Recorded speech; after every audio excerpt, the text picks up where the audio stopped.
Remember, if you enjoy these videos, do me a favor, let this video play to the end. Hit that like button. Think about getting in the comment section below and letting me know. And if you really enjoy what you see, make sure you Hulk smash that subscribe button. If you feel like you're in a position to help the channel grow, think about using the link in the description below to sign up for my Patreon page.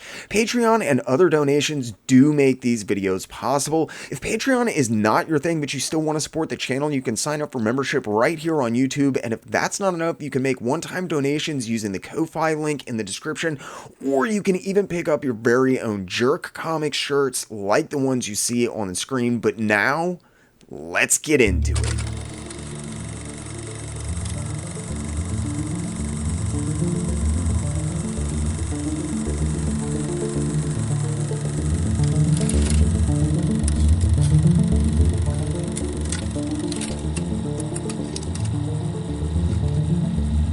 Welcome back, boils and ghouls. Okay, so tonight I've been waiting a long time to bring this guy on the channel. He's been a big supporter of the channel for a long time. He was basically the entire sole source of information that I used for my Howard Chaykin piece on American Flag.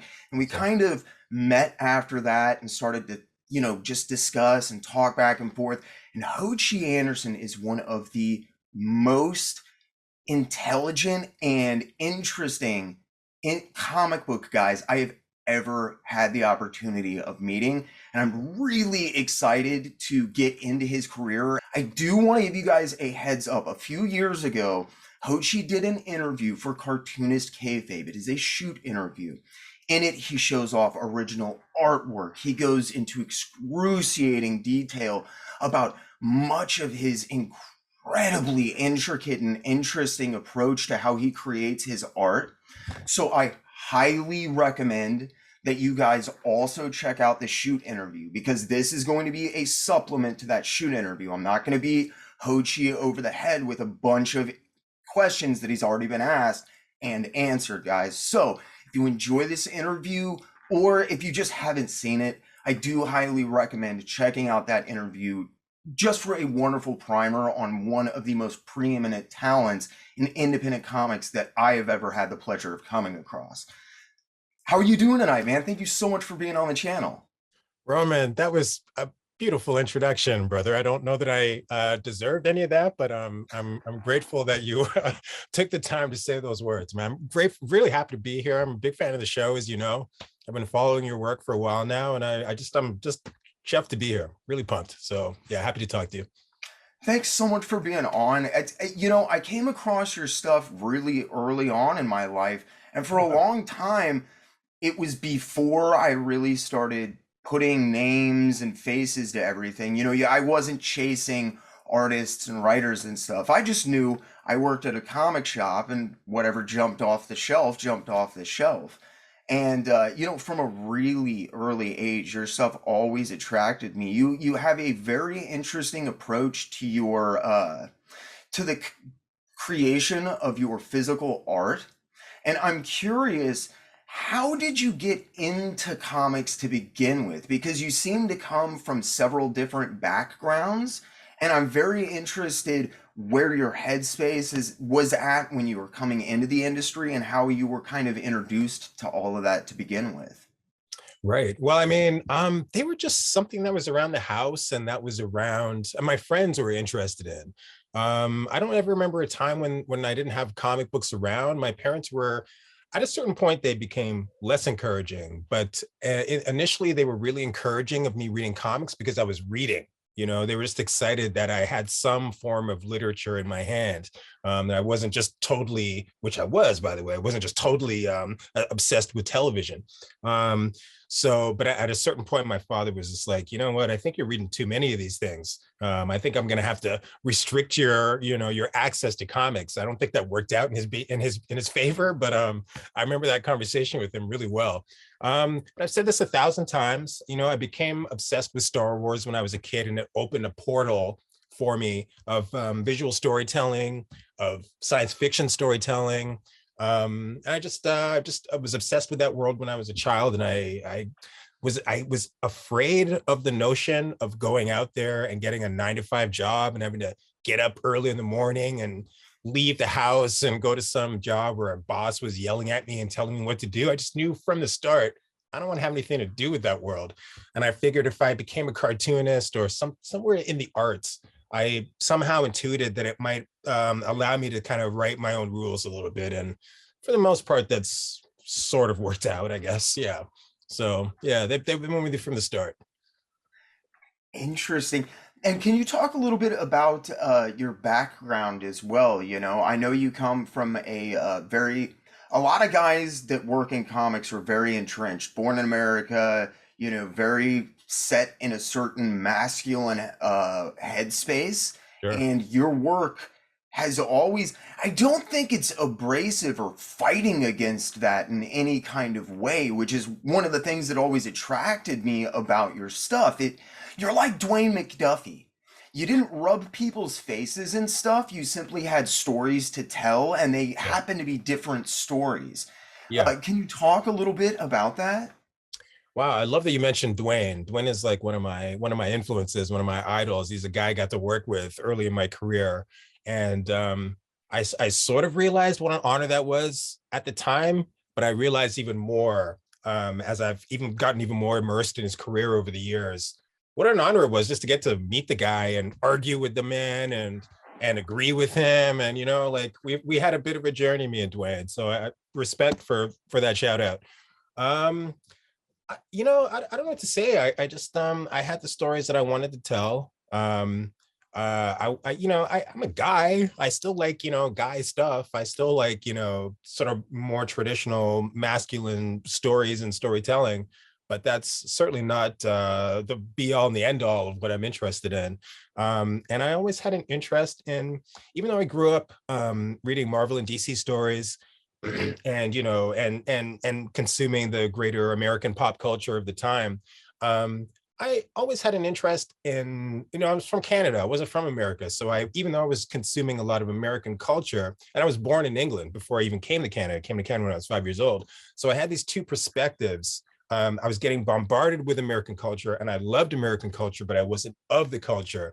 So it always kind of it allowed me to kind of live inside it to a certain extent and appreciate it and love it, but also because I was outside, I was able to comment on it, and I was able to bring influences from outside it into the work. I've always been, I've had things to say, but my point of view has always been, I'm happy to talk. If you want to hear what I have to say, let's have a discussion, a back and forth. But I'm not going to beat you over the head with my ideas. If you don't like them, that's fine. Like, you don't have to agree. You don't have to engage. We're good either way. So, that's kind of my philosophy when it comes to this type of work. That's interesting because, I've been working on, and kind of go back to Dwayne, a little bit and talking about stuff, because I know you did work with him early on in your career. So, It's something that Dwayne repeated over and over again, was that he had no interest in like slamming people over the head with stuff, because you're not going to change minds that way. You need intelligent and engaging stories that are simply told from different perspectives, which are your perspective, what you can bring to the table. absolutely. Was that something that you had just kind of coming into the industry, or was that something that was bolstered on, early on coming into the industry by anything? I'm curious because when you came into the industry, it was a very turbulent time, to say the least. There was a lot of things going on. There was a lot of voices, but not everyone was getting traction, and getting a coherent movement and momentum to your career at that point wasn't always an easy thing. So I was curious, what you took away from your early work and relationships in comics as far as those stories. Wow, it's a deep question. I'm not sure exactly how to answer that, to be honest with you. All I can say is that hmm, that's a good one, man. Ask me that question one more time. Ask me that question one more time. That kind of went off in a few varying directions. So when you entered the industry, Right. it was a very turbulent time. Yeah. There's a lot of voices and a lot of Sure. people saying different things. One of the good examples I can think of is the outlaw comics, the black and white things, Yes, sir. very gory, Yeah. very intense, very much beating you over the head with the subject material. But when you come into the industry, very early on, you work with guys like Dwayne McDuffie, who Mhm. are kind of the antithesis of that, while at the same time still managing to tell stories that very much fit into that mosaic Right. of Right. voices that's taking place. But I'm curious if you had the mindset I of got you. being water, which can flow and Mhm, crash mhm, when you came in, or if that was mhm. something that you developed as a way to maintain and gain a voice and traction and momentum. I hear you. I hear you. Dude, the truth is, man, I've always kind of been, for better or worse, my own person. For better in that it allowed me to be fearless in telling the stories that I wanted to tell and forging whatever weird ass path I chose. But it's to my detriment in that um, I didn't want to be a fringe player for as long as I was. I wanted to be a mainstream player. I wanted to be a player. And I was relegated to the sidelines for a long ass time because of the storytelling that I chose to do. I made that decision. I wouldn't change that decision now. I've always thought of it as a certain failing on my part that I wasn't able to tell the kind of stories that I wanted to tell and walk my own path the way I wanted to walk, and have enough at the same time have enough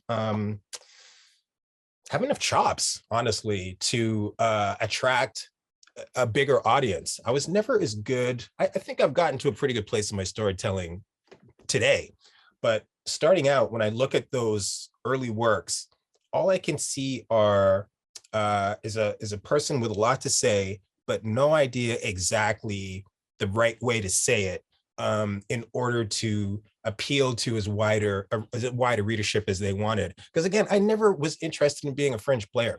I've always thought that respect to everybody who they're happy to sell 5 comics and but at least I got to make my statement.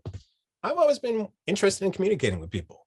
I've always wanted to reach an audience. There's no point, in my opinion, in putting as much of yourself into the work and then asking a potential publisher to put their resources into the work and put it out there and put this massive expenditure of effort and time and what have you into something that's only going to sell 3 copies.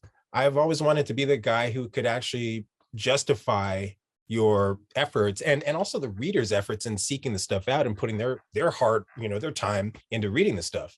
And I feel like in the early work, for me, it just wasn't there, and the sales weren't there either. So it kind of bears out what I was saying. Again, I wouldn't change those things. That's the path I had to take to get to where I am, and I'm very happy with where the work is today.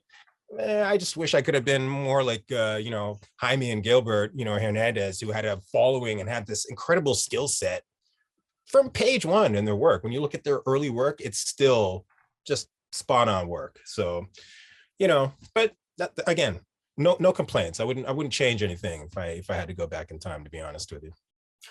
Was there a point where it does feel like you very much toe a careful line where you do work with Marvel and you'll work with any of the major publishers if they're willing to accommodate your storytelling? And I know that there's a middle ground that has to be found there. And it's interesting for me to hear you refer to yourself, as a fringe player, as like a secondary. I never, you were always a very defined voice, and I respected that a lot in the same vein of the, Los Hernandez. It's Yeah, just, I don't think that everybody got lucky. Not everybody can be absolutely not. Love and Rockets. They can't be Teenage Mutant Ninja Turtles. If they were, it would be a glut. And Absolutely. and so Was there a project or a certain period where you found like you were finding a good middle ground to where you were starting to approach those sales that you had been wanting, but you were still able to tell the stories that you were wanting to tell? I'd say really honestly only in the last 5 or 6 years. There was a certain turn around 2018 where things just started to fall into place. You know, the finances were suddenly there, the opportunities were suddenly there, and I felt like the work that I was producing and my skill set, my whole mindset had all sort of come into alignment and allowed me to produce some good stuff and actually get it out to people. So that's it's, and I still feel like I'm in that path, and I'm hoping to stay there for the foreseeable. But for many years, I mean, I walked away from comics for a long time. I walked away.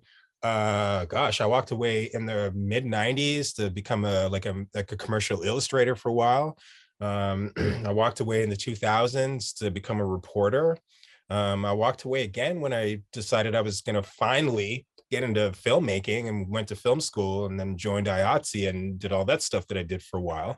Um, Comics have always been kind of, we've had a weird dance, you know, I've always been desperately in love with them, and comics has always kind of been, you're sort of cute, but I'm not really that much into you.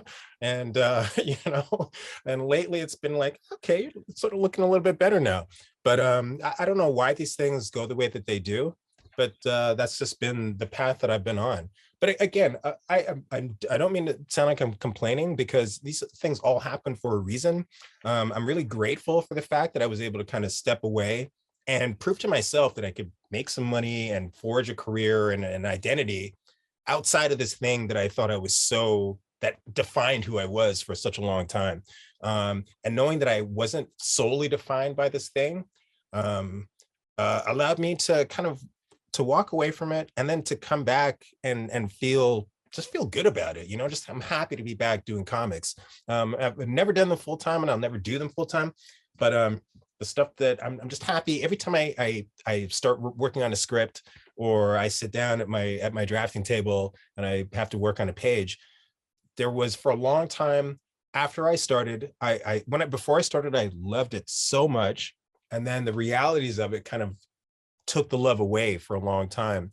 But that love has come back in a big bad way.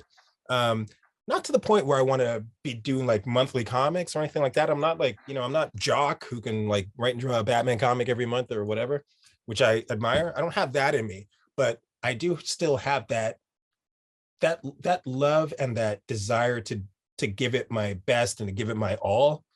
Was not there for a long time, and it has come back now, and I'm so grateful for that, and I hope for it not to go away. Like, I want to maintain that love. But part of it is you know, if you know, if you're beating your head against a wall for years and you feel like this thing that you love so much doesn't love you back, it can be heartbreaking, you know, and it can kind of it can destroy your mind after a while. So it's a dangerous business that we're in, to be honest with you. It's a beautiful business, and it's I'm grateful to be part of it, but it's dangerous too. Yeah. It is. And you've worked with some of the preeminent publishers, you know, like you had a long-standing relationship with Fantagraphics, which is, I mean, you know, one of the pinnacles of Absolutely. cartoon publishing in the United States, in my opinion, just Absolutely. responsible for some of the most insanely amazing stuff that came out. And speaking of which, can we talk a little bit about how you got hooked up with Fantagraphics? You know, it seems like Fantagraphics always really does kind of draw from that pool of people that truly love comics, and you fall purely into that. Oh, totally. Yeah, man. No, I was really grateful when I finally you know, hooked up with Fantagraphics, and I've been fortunate enough to see Gary Groth a couple of times over the last year, and he's a guy I love, and and it's good to just, you know, we've had a relation. I'm 53 years old. I'm just going to say the number. And I've been involved with Gary since I was 19 years old. That's like that's my longest standing professional relationship. It's one of my longest friendships too. And last couple of times we saw each other, I just had to express to him how grateful that I am, that and express my surprise, to be honest with you. I'm always a little bit surprised that when people respond positively to my work. I'm just grateful to express how my gratitude to Gary, am I surprised that he was so welcoming into the family when I was such a young, raw, untested, talent, and that he's continued to nurture this relationship over the years. It means a lot to me. I'm with you in agreeing that Fantagraphics is one of the great publishers of all time, of comics worldwide. Um, and it's kind of funny because I was so young when I got involved with Fantagraphics, and I knew at the time that it was honor and that it was that I'd scaled like a small mountain. But over the years, I've become just used to being a Fantagraphics cartoonist. You forget sometimes what that means to other people. So I reconnected with Gary at Toronto Comic Arts Festival. It's a Toronto, obviously like a comics festival here every summer, and and I and I heard from so many people during our time together, like how much they wish that they were part of the Fantagraphics family and that they just hadn't been able to break in for reason X, Y, or Z. And I heard similar stories when I was at SPX a few months later, which is another place where me and Gary got to reconnect and had a great time hanging out. And it struck me again, like, wow, like I've really been like lucky, because I won't mention any names, but there was one particular cartoonist, an indie cartoonist that I'm really fond of. I think this guy's phenomenal. And I think I wrote either a blurb for his book, or I wrote something in connection to one of his graphic novels. And and he told me that he had pitched it to Fantagraphics and they had turned him down, which shocked me because I thought this was really strong work. And I asked Gary about this when we were together, and he explained the reasons that he was not interested in this particular project. But it really surprised me that he would be willing to take my work on with great enthusiasm and turn this other cartoonist down that I thought was equally good. So I mean, it's the luck of the draw. I'm grateful to be where I am and to be working with the people that I am. And how did that all come about? Was that through you did what was it? I Want to Be Your Dog through Yes. them, I think was the first thing, maybe 1990, right around Yep, there, if I that's exactly remember. it. So what happened was I had been trying to break in for, I started to try to break into comics earnestly. Well, let's say sort of, you know, here and there around the time I was 14. There was a local publisher called Vortex Comics. I was 14 years old. I went to their offices with a very raggedy portfolio. They didn't want to see me. I fucked off, or sorry for cursing. I'm gonna do it again. I fucked off for a couple of years. And I came back again 2 years later. I was 16, 1986. And I remember I knocked on the door. My portfolio was a little bit more accomplished, not by much. I knocked on the door. A great cartoonist, writer, and designer named Dean Motter, who is the creator of Mr. X, which was Vortex Comics flagship title. He also did a great DC comic, an adaptation of the Prisoner, the Patrick McGowan 1960s spy, weird ass spy thriller. Him and a guy named Mark Asquith did like a 1980s or 90s reimagining of the Prisoner. Quite fascinating. At any rate, that's a side note. So anyway, Dean Motter was standing there when I opened the door. I still remember him looking at me like, what is this freaky weird ass kid doing here? But whatever, just let him in. He's got a portfolio, why not? And I walked in and I met the publisher. I met the art director. I met this whole world of people. I met Seth, the great cartoonist Seth. I met Ty Templeton. I met a bunch of other cartoonists. It was incredible. And I walked in, and suddenly I was showing. Oh, I sort of got off on a tangent about Vortex Comics. At any rate, so I've been working with Vortex for a number of years, and let's say about 2 years. Met these great people. Had this whole world of independent cartooning and art and design and architecture and all this great stuff through these people. It really expanded my mind. But things weren't really working out. I was working on like an indie comic called it was like, I forget what the name of it was, this sort of it was sort of like this dystopian futuristic story. And it was very amateurish, and it kind of, they didn't want to publish it. So I was at odds. I was like, I was 16, 17. I wasn't sure where I was going. 16, 17, that's like very early to be worrying about that type of thing. But at that point, I was like, oh my God, I'm a failure. So anyway, became very interested. Yeah, laugh. I became sorry, but Only because I commiserate. Only because that's exactly how yeah. No, I I'm feel glad you. I'm not the only person with these kind of issues. And so like a couple years went by, and I had become really enamored of Love and Rockets. And I started to learn about Fantagraphics. And I started sending stuff to Fantagraphics and crickets. And I sent like 3 or 4 pitches to them. Well, pitches. They were like packages of my art, essentially, saying, this is what I can do. Are you interested in anything? Very amateurish. But after 4 or 5 attempts, somebody got back to me, but not through Fantagraphics, through their imprint. They were just launching it, called Eros Comics. So what had happened was, yes. So Eros Comics was basically an attempt to keep the lights on at Fantagraphics. The sales were bad. Indie comic, and then there was the black and white implosion. So sales really took a nosedive, and they were looking for a cash infusion. Howard Chaykin's Black Kiss had come out around that time, 1988, 89. And it was a massive hit, and it was incredibly controversial. Everybody was talking about this comic book, but the sales were there. So they smelled an opportunity. There's a market for erotic comics. Let's push that envelope as far as we can. So through that doorway, I was able to slip in. At first, I thought it was just an independent company. When I found out that it was Fantagraphics, I was shocked. And I got this phone call one day from Gary Groff saying, dude, nice work. Let's publish.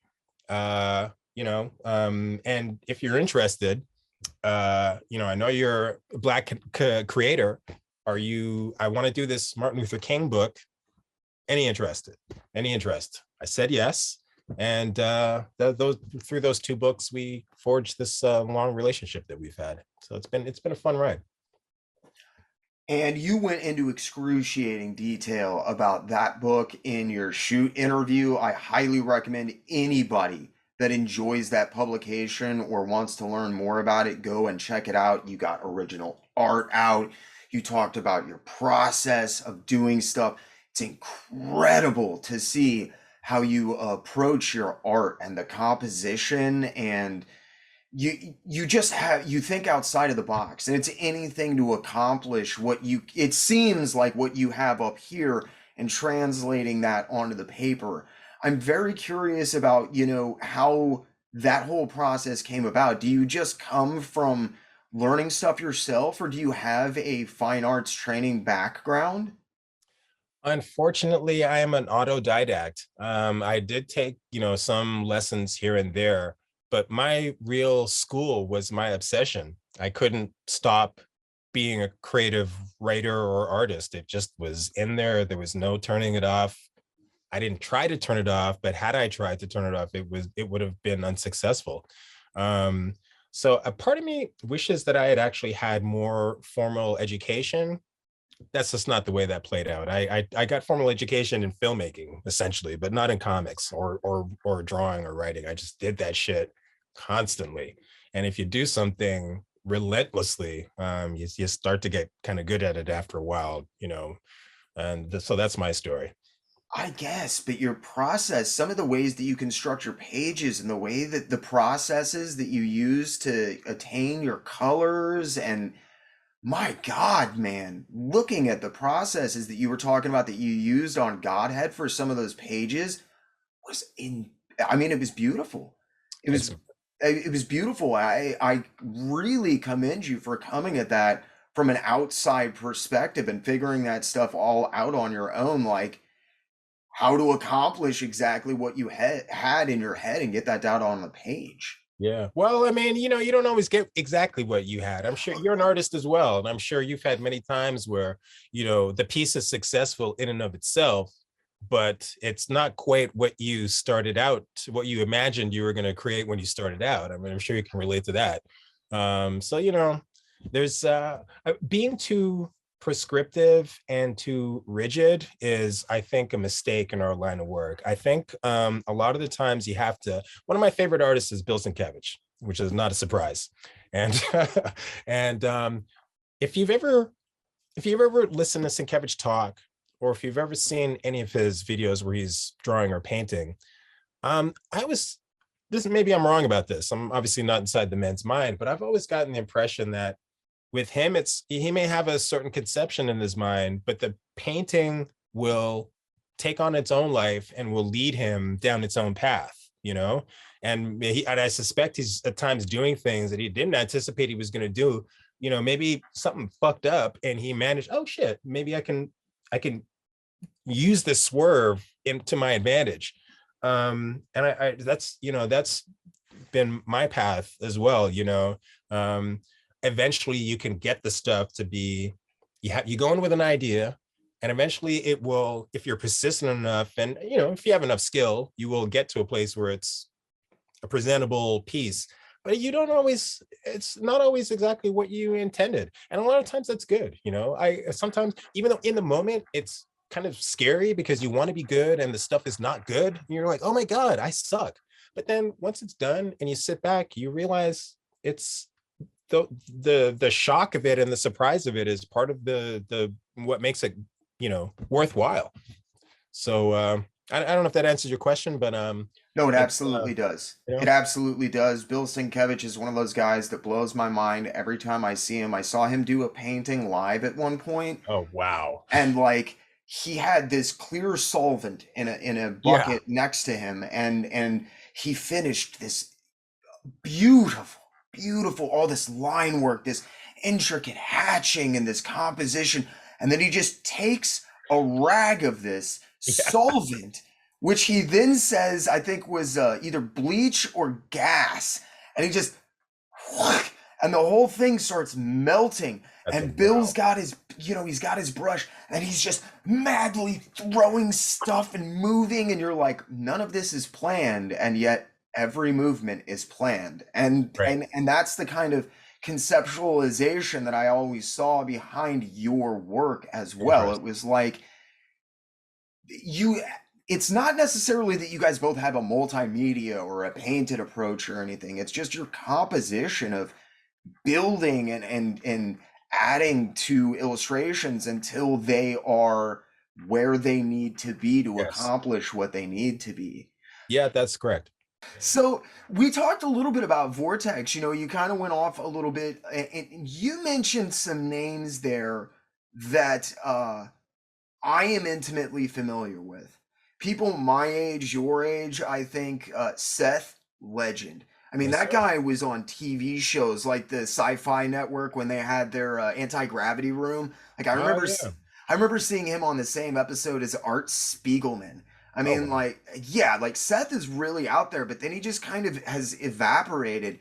And Ty Templeton is one of those guys that I think was extraordinarily important for the art movement of the 90s, you know, with Batman the Animated Series Mhm. and Harley Quinn and the explosion of a lot of different stuff there. I'm curious, with your exposure to all of those guys, you know, what was your interaction? Did you learn a lot from them? Did you take away a lot from that period?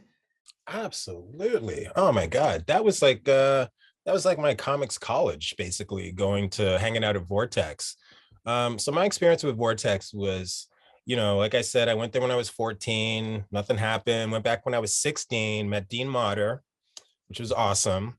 Then I got to meet the so what happened was I became really kind of I just became really enamored of them as people. I loved the comics that they were publishing. I was really excited that, you know, most of the comics that I loved were either from the United States or from England, generally speaking. You know, I wasn't getting any stuff from Japan or wherever else. It was basically those two countries. And it was really exciting for me when I discovered that Vortex Comics were published in Toronto, where I lived. So getting to hang out with people who created the stuff professionally, and published and distributed the stuff was incredible. It was just, it was like kind of going behind the curtain and seeing how it's all put together. It was astonishing, really.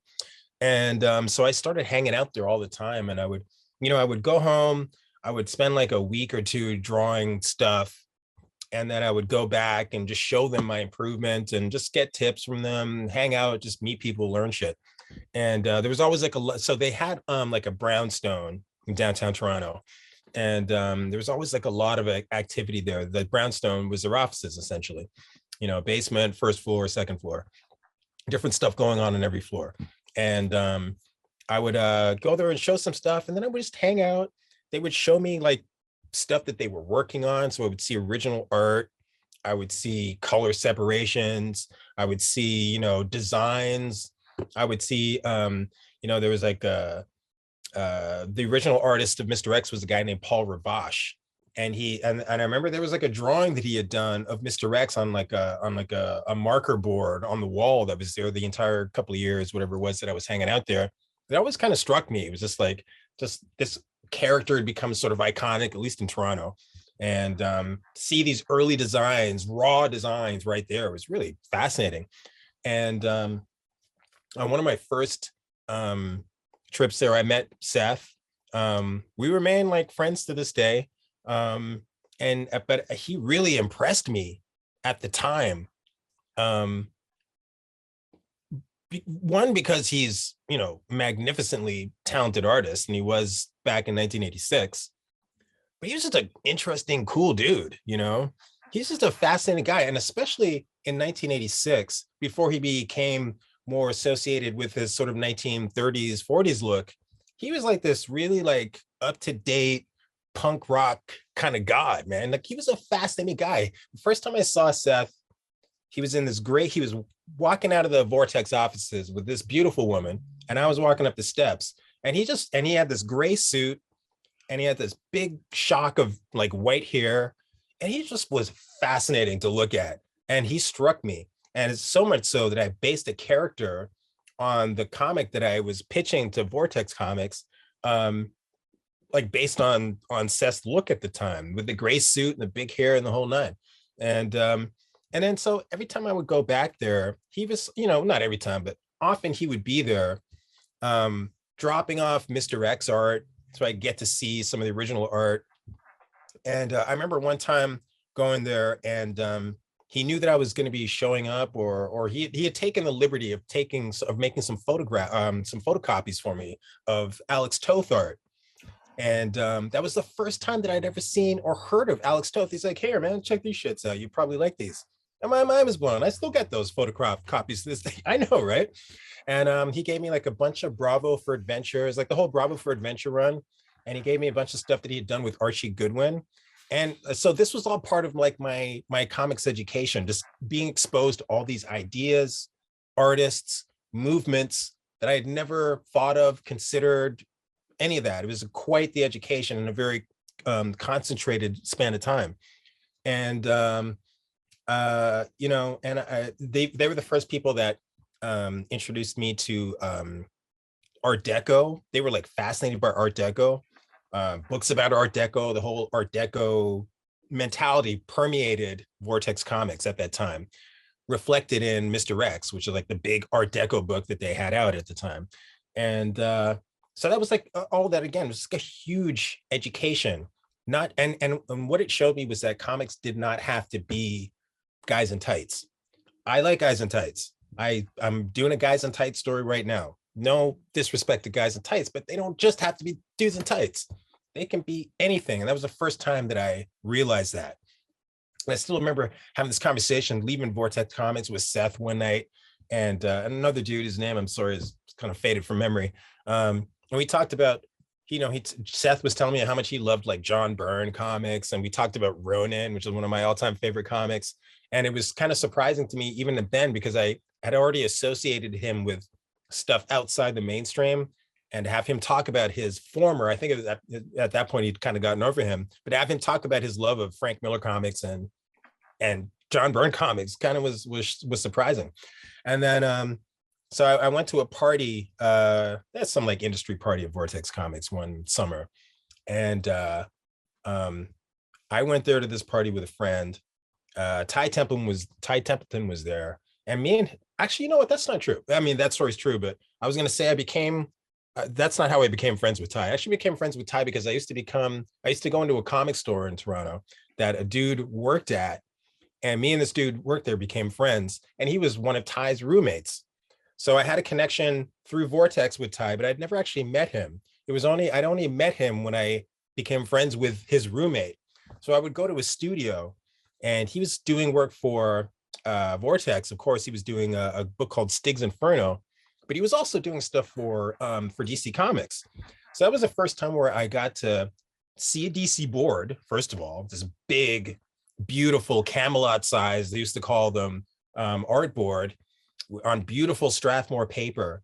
See like a professional artist studio, how it's set up, how it's run, the kind of work ethic that is necessary in order to turn these pages out. That was through Ty. So through being at Ty studio and seeing him operate, he was working on Booster Gold for DC and a bunch of other stuff.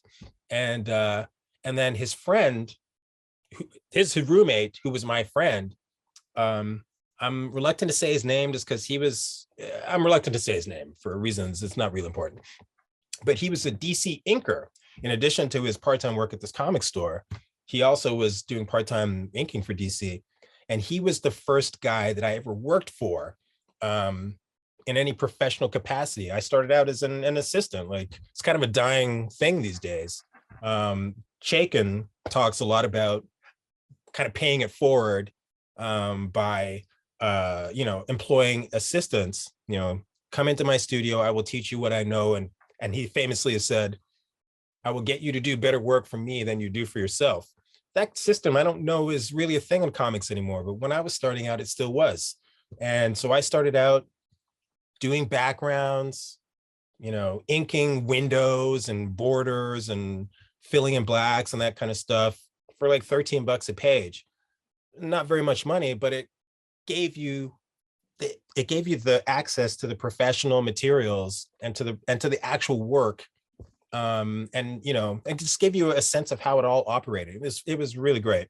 So Vortex was a real kind of key for me, educationally and professionally, I would say. Yeah. Wow, that is so interesting. I often sing the praises of Ty Templeton. I his simplicity is Tothian in its genius, in Well my said. opinion. Yeah, I And I agree. don't say that about many people. He's so contemplative about lines, and everything about his compositions is meticulously thought out. And that is so interesting to hear that you interacted with him and learned from him, because I can see so much of that in your pages, that intelligence. And Thanks. Well, let me tell you, man. And the other thing about Ty is that guy is a personality, man.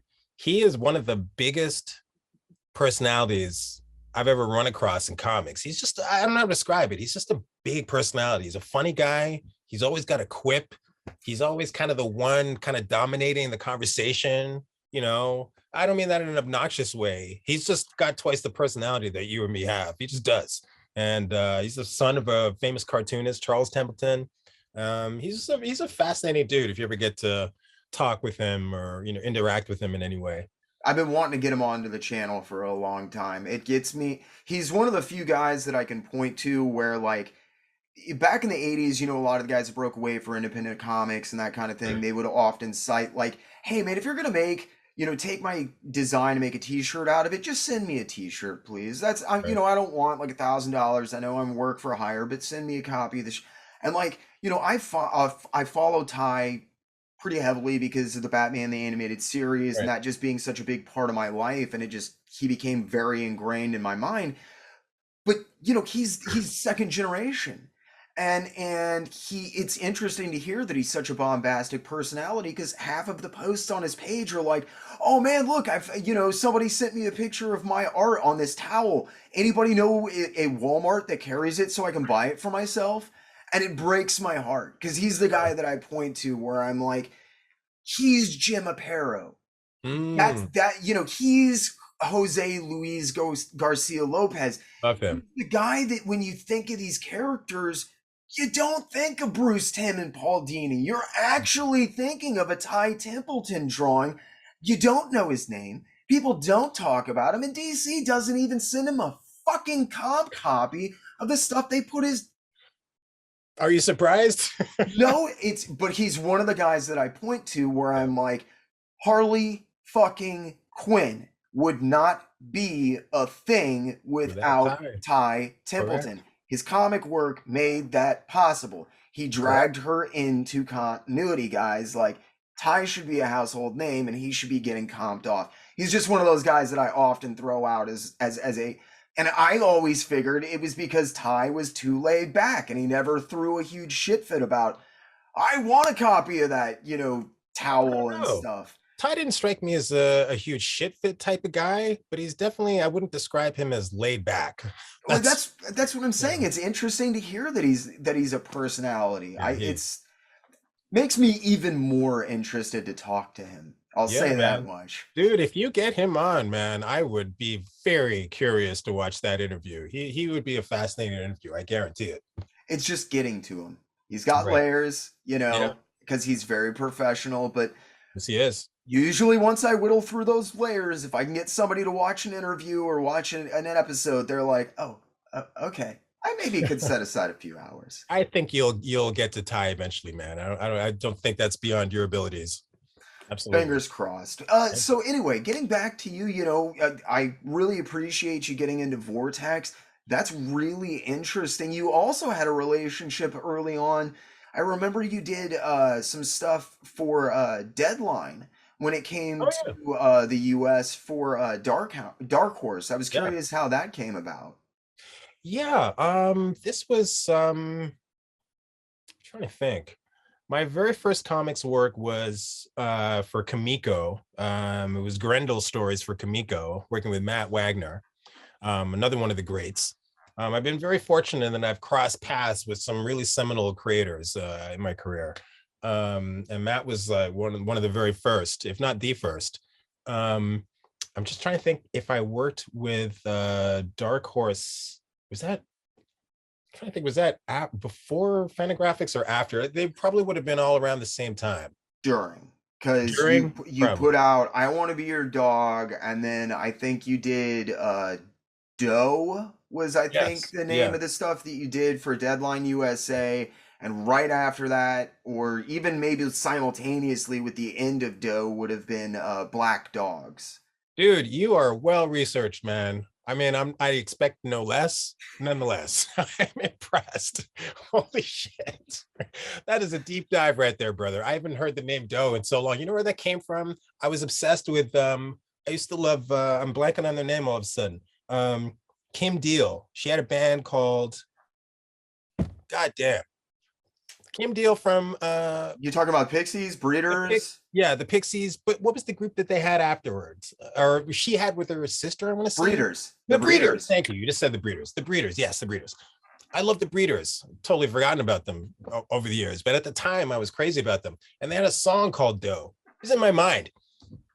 How did it relate it to the story? Not at all. But there was something about that song and that word that just was in my brain. It made sense at the time. It makes no fucking sense now. At any rate, I republished that story years later in a thing called Young Hoods in Love, and I changed the name to The Jazz Life, which kind of made more sense for what that story was. Oh, that's why. Because I didn't remember reading Doe. I've read Jazz Life. Okay, right. Cool. Dude, well, the fact that you even said that is mind-blowing. Anyway, so what happened was, I don't even remember. I think I probably just got a phone call one day. I Want to Be Your Dog and the Grendel stuff had come out, and somebody just called me. I think it was Chris Warner. No, Jerry. It was either Jerry Prosser or Chris Warner. I know I worked with both of those dudes. One of them approached me and said, I think it was Jerry Prosser. He said, you want to do a cutting edge story for her. I remember that was the phrase, do something cutting edge. At the time, a jazz story was very cutting edge for comics. Like, who the hell is doing jazz stories? So they said, we're doing Deadline USA, we're importing it from the UK. We're going to reprint a bunch of stories from Deadline UK, but we want to have some more, American stuff, or in my case, North American stuff. Interested? Yes, obviously I'm interested. I was a big fan of Darkhorse. I was hoping to forge a more long-lasting relationship with Darkhorse through that story. Didn't really work out that way, but it was fun though. I liked it. There was something about Darkhorse at that time. They weren't quite. They sort of ascended to big three status at a certain point. I think that got taken over by Image. I think Image sort of took that slot. But for a while, Darkhorse was number three, and they were a really exciting company to be involved with. They were sort of mainstream, but they had that sort of indie vibe at the same time. They were a beautiful balance between the two. And Jerry Prosser was an interesting guy to talk to. And Chris Warner, there's something about Chris Warner that I just liked. As a person, I just thought he was a cool guy. And I liked his art. He was kind of muscular and mean, and he was doing like Terminator comics. And I just kind of dug his stuff. And and they gave me free reign, just do whatever you want, have fun. But their mandate was just don't make it mainstream, make it kind of, sort of out there for whatever that means to you. And that's what I did. And I had a great time. But Roman, that's what I was talking about. When I look back on like that era of my storytelling, it's just not there. I know what I'm going for. I can see very clearly my influences and what I'm aiming towards, but I just haven't figured out how to put the pieces together the way that, to make it a long lasting, to make it something that I could still feel pride in now. I have some pride in that old work. I mean, I'm glad that I got to do it, but the perfectionist in me, the minor perfectionist in me is still a little upset that the skills just weren't there at the beginning. They were close, but they just weren't there. It's a beautiful story. The layout was not like, I remember reading those Deadline issues, and there was stuff from the UK that was just gorgeous. It was beautiful. But there was something edgy that spoke to me about that stuff. There was for better or worse, there was a voice there, my friend, and it was developing. Yes, but I mean, you done what? I Want to Be Your Dog, and we're probably maybe working on Black Dogs at that point. Yeah. I mean, I was nascent in the career for sure. I should probably be a little easier on myself, but yeah, in my opinion, though, they still stand up. I was reading them not long ago, and there's just a beautiful melancholy about that whole jazz, and maybe I think hearing you talk about the influences that you brought from Vortex and, a lot of that Art Nouveau and that kind of stuff may have played a part in how successful you were. But for somebody coming into the industry and working on short stuff, it was very striking. I'll say that much. I appreciate that, man. I do. I've been so down on that work for such a long time. It's nice to know somebody thought it was not the worst piece of trash on the planet. So that's cool, man. I appreciate that. So after that, you did Black Dogs. You would go on to do King. Yes, King.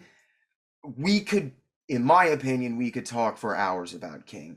I've talked for hours about it. I was gonna say it's a very important publication.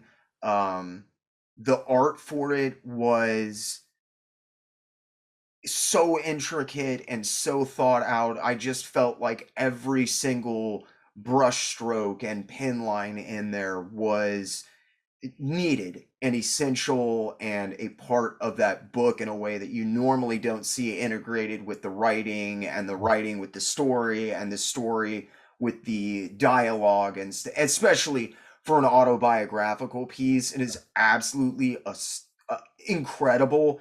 But that is the only thing that anyone ever talks to you about. There is a million interviews. You have done so many. And I do recommend, again, guys, I'm going to tell you right now, if you guys want to learn about King, which I highly recommend, Ho gets out his original art. They talk about it wonderfully in the shoot interview, because Ed and Jim make comics. They have a way of thinking about things and analyzing and looking at pages and questions to ask Ho that I would never come across. So I'm not going to beat Ho over the head with King. And right after King, you did your first work for DC, I believe. Yeah. And yeah. I was curious, how you made the jump. Was that as a result of King?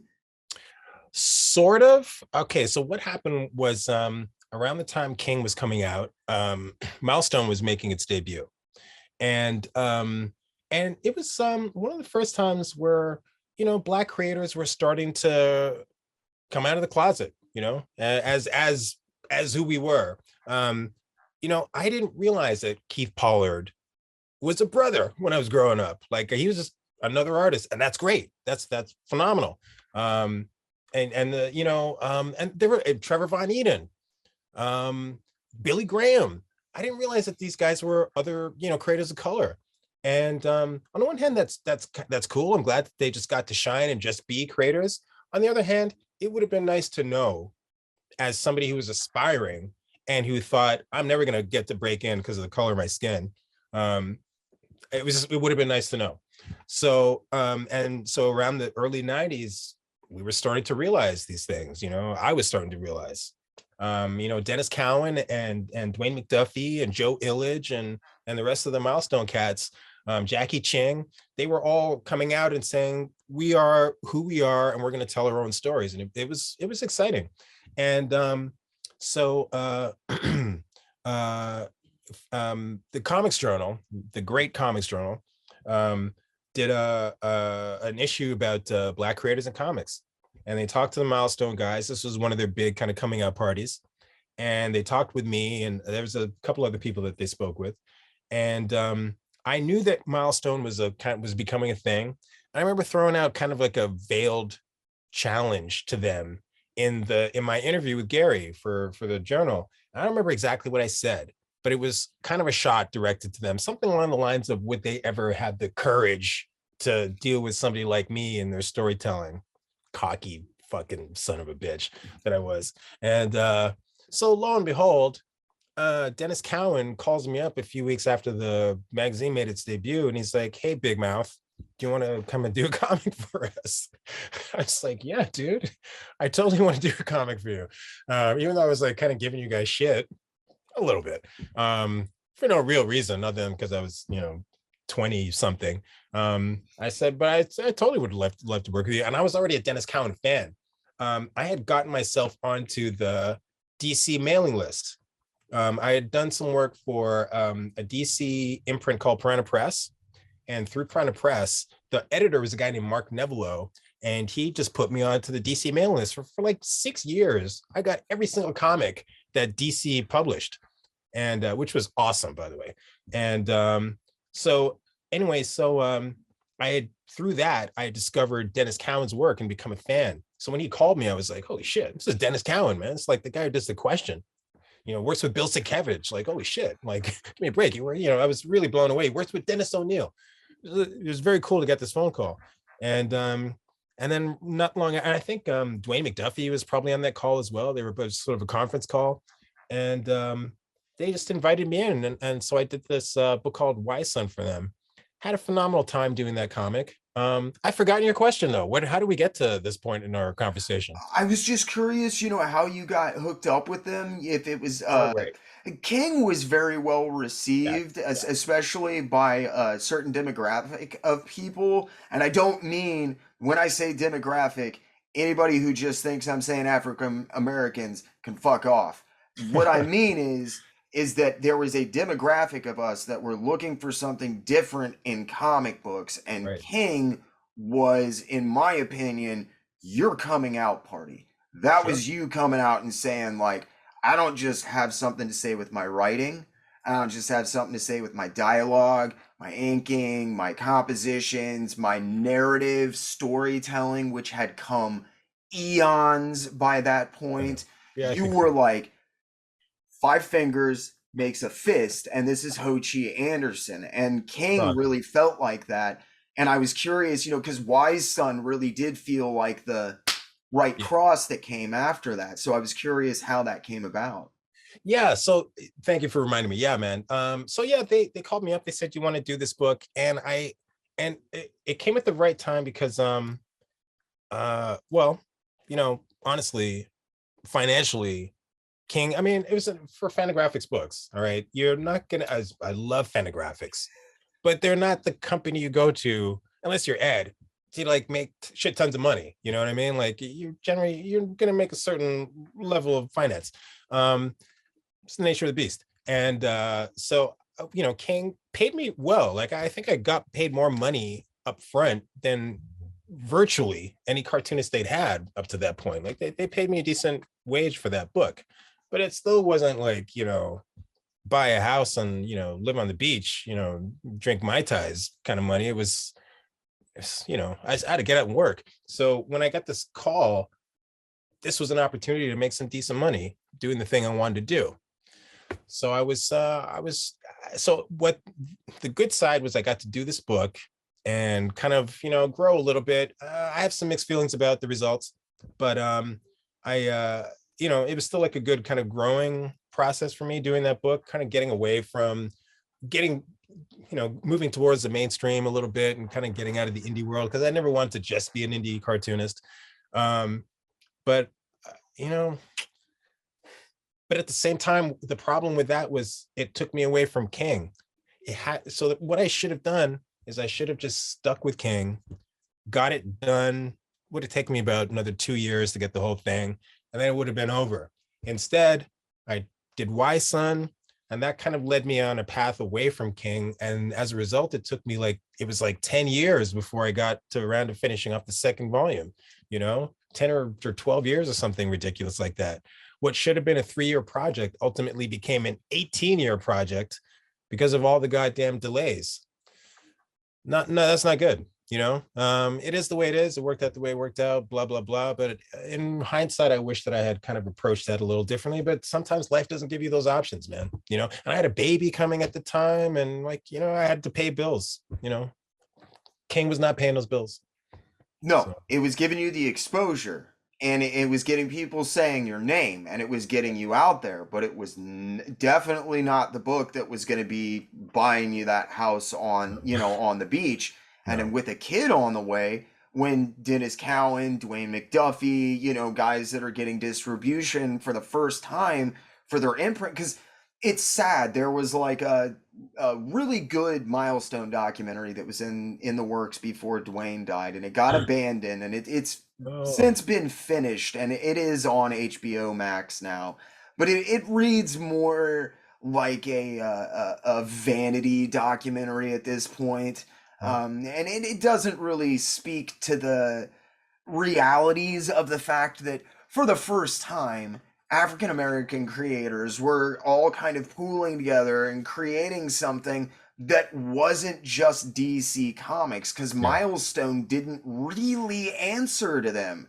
There was only 1 or 2 really big times where they had to make any concessions to DC, and shame on DC for the... I know we're talking about that Static cover is one of them for sure.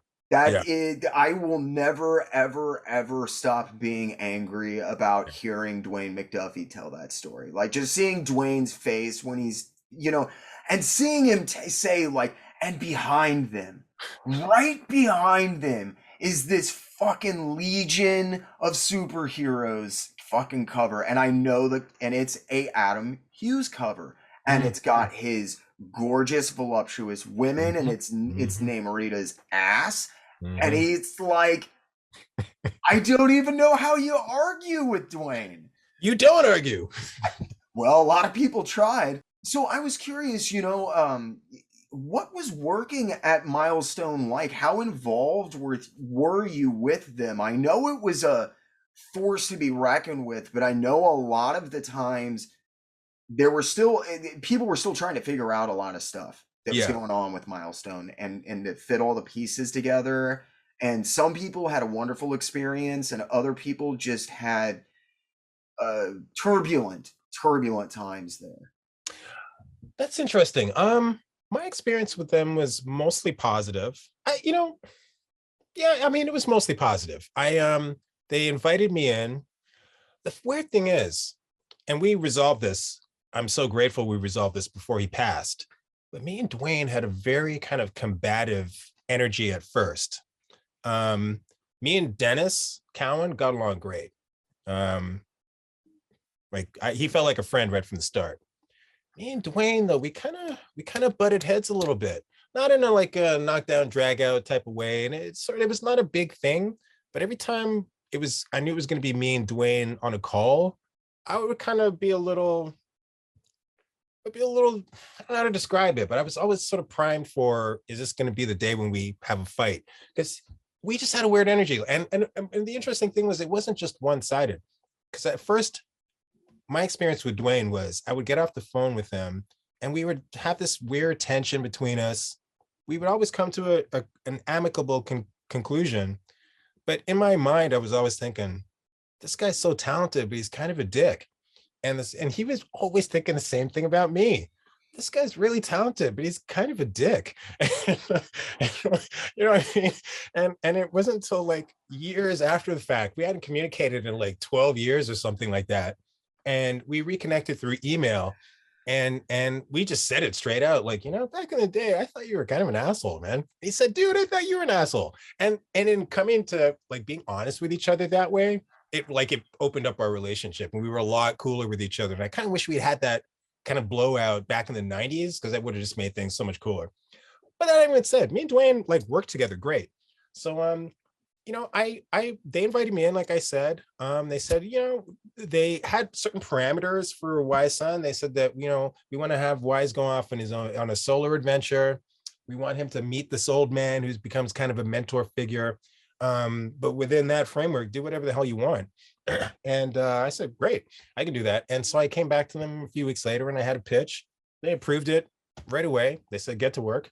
And they never gave me a hard time, even, sometimes I felt like maybe I was going too far script wise here and there. They were like, nope, this is all good. This is what we want from you. I was kind of trying to break away from the art style that I had developed in King. I developed this really rigid, largely like a lot of it based on photographs, on very high contrast photographs. It's been compared to Sin City. I didn't derive it from Sin City. I derived it from thematically, because I wanted to kind of reduce everything to black and white within King. And so that I got rid of all the holding lines. And I was also inspired by this style of photography where they would just reduce everything down to the black and the white. I collected a lot of photographs and I kind of based that original style on that in King. But when I got to Wise Son, I just wanted to break away from that. I wanted to loosen up and I just wanted to go in a completely different direction. I was really I've always been inspired by Sienkiewicz's line work. I was getting into Dave McKean. The line work was appealing to me. I was also getting into Duncan Fegredo at that point. Again, the line work really appealed to me. So I was kind of drawing from those guys and wanting to get really scratchy with my art. And I'm about to do that thing that I always do. When I look back, I was not happy with it because I don't feel that I had the skill to pull off what I was going for. I could pull off what I was going for now and have done so. But at the time, I was aiming farther than I could actually throw, which I think is what you should do. But sometimes the results you can be less than happy with the results down the road. At any rate, so sometimes I would like scratch out a page and I would think, oh man, they're going to shit on me for this. They're going to tell me to redraw this. And I never got any of those kind of notes. In fact, if anything, they would kind of rave over this stuff. They'd be like, oh, like Jackie Chang, called me up one time after they got my first package from FedEx. And they were like, this is great. I'm just called to praise you and rave. And I was like, really? Okay, phenomenal. So on that level, not an issue. But then they would take the work and they would kind of fix it to their standards sometimes, even though they'd said this is good. I would see the work in print and they would have changed a line. I remember they changed one of the characters' faces consistently throughout the book and they didn't tell me. I didn't like that. And that look on your face is how I felt. And then another time, I had kind of developed a look that was a little raw. I purposely was drawing the lines outside the panel borders because that's the look that I was going for. I wanted that kind of loose, raw energy. They went and they cleaned the whole thing up. And I was like, guys, and it wouldn't have bothered me if they'd have said, look, this is what we're going to do. And these are the reasons that we're going to do them. I'm a team player and I realize I'm working on a corporate comic. So I'm going to have to make certain sacrifices, but I'm also a human being and a professional and I have a relationship with you guys. Talk to me. So that annoyed the shit out of me. And then the book was finished and it sat on a shelf for like 3 years because they were going through some financial issues and shit was going south with DC. So a lot of their books were kind of, held up. So that was not cool. And I wasn't, but they weren't communicating with me. I had to learn about this stuff through the trades and whatnot. So there were some issues. Nothing crazy, but some things that kind of bugged me. But they paid, and I never had to wait for a check. The money was always good. So ups and downs. And see, it sounds like you had the same problem that a lot of people there had, and that's what I was talking about. Turbulent, man. I mean, I respect Dwayne McDuffie a whole hell of a lot. Same with Yeah, Dennis McCown.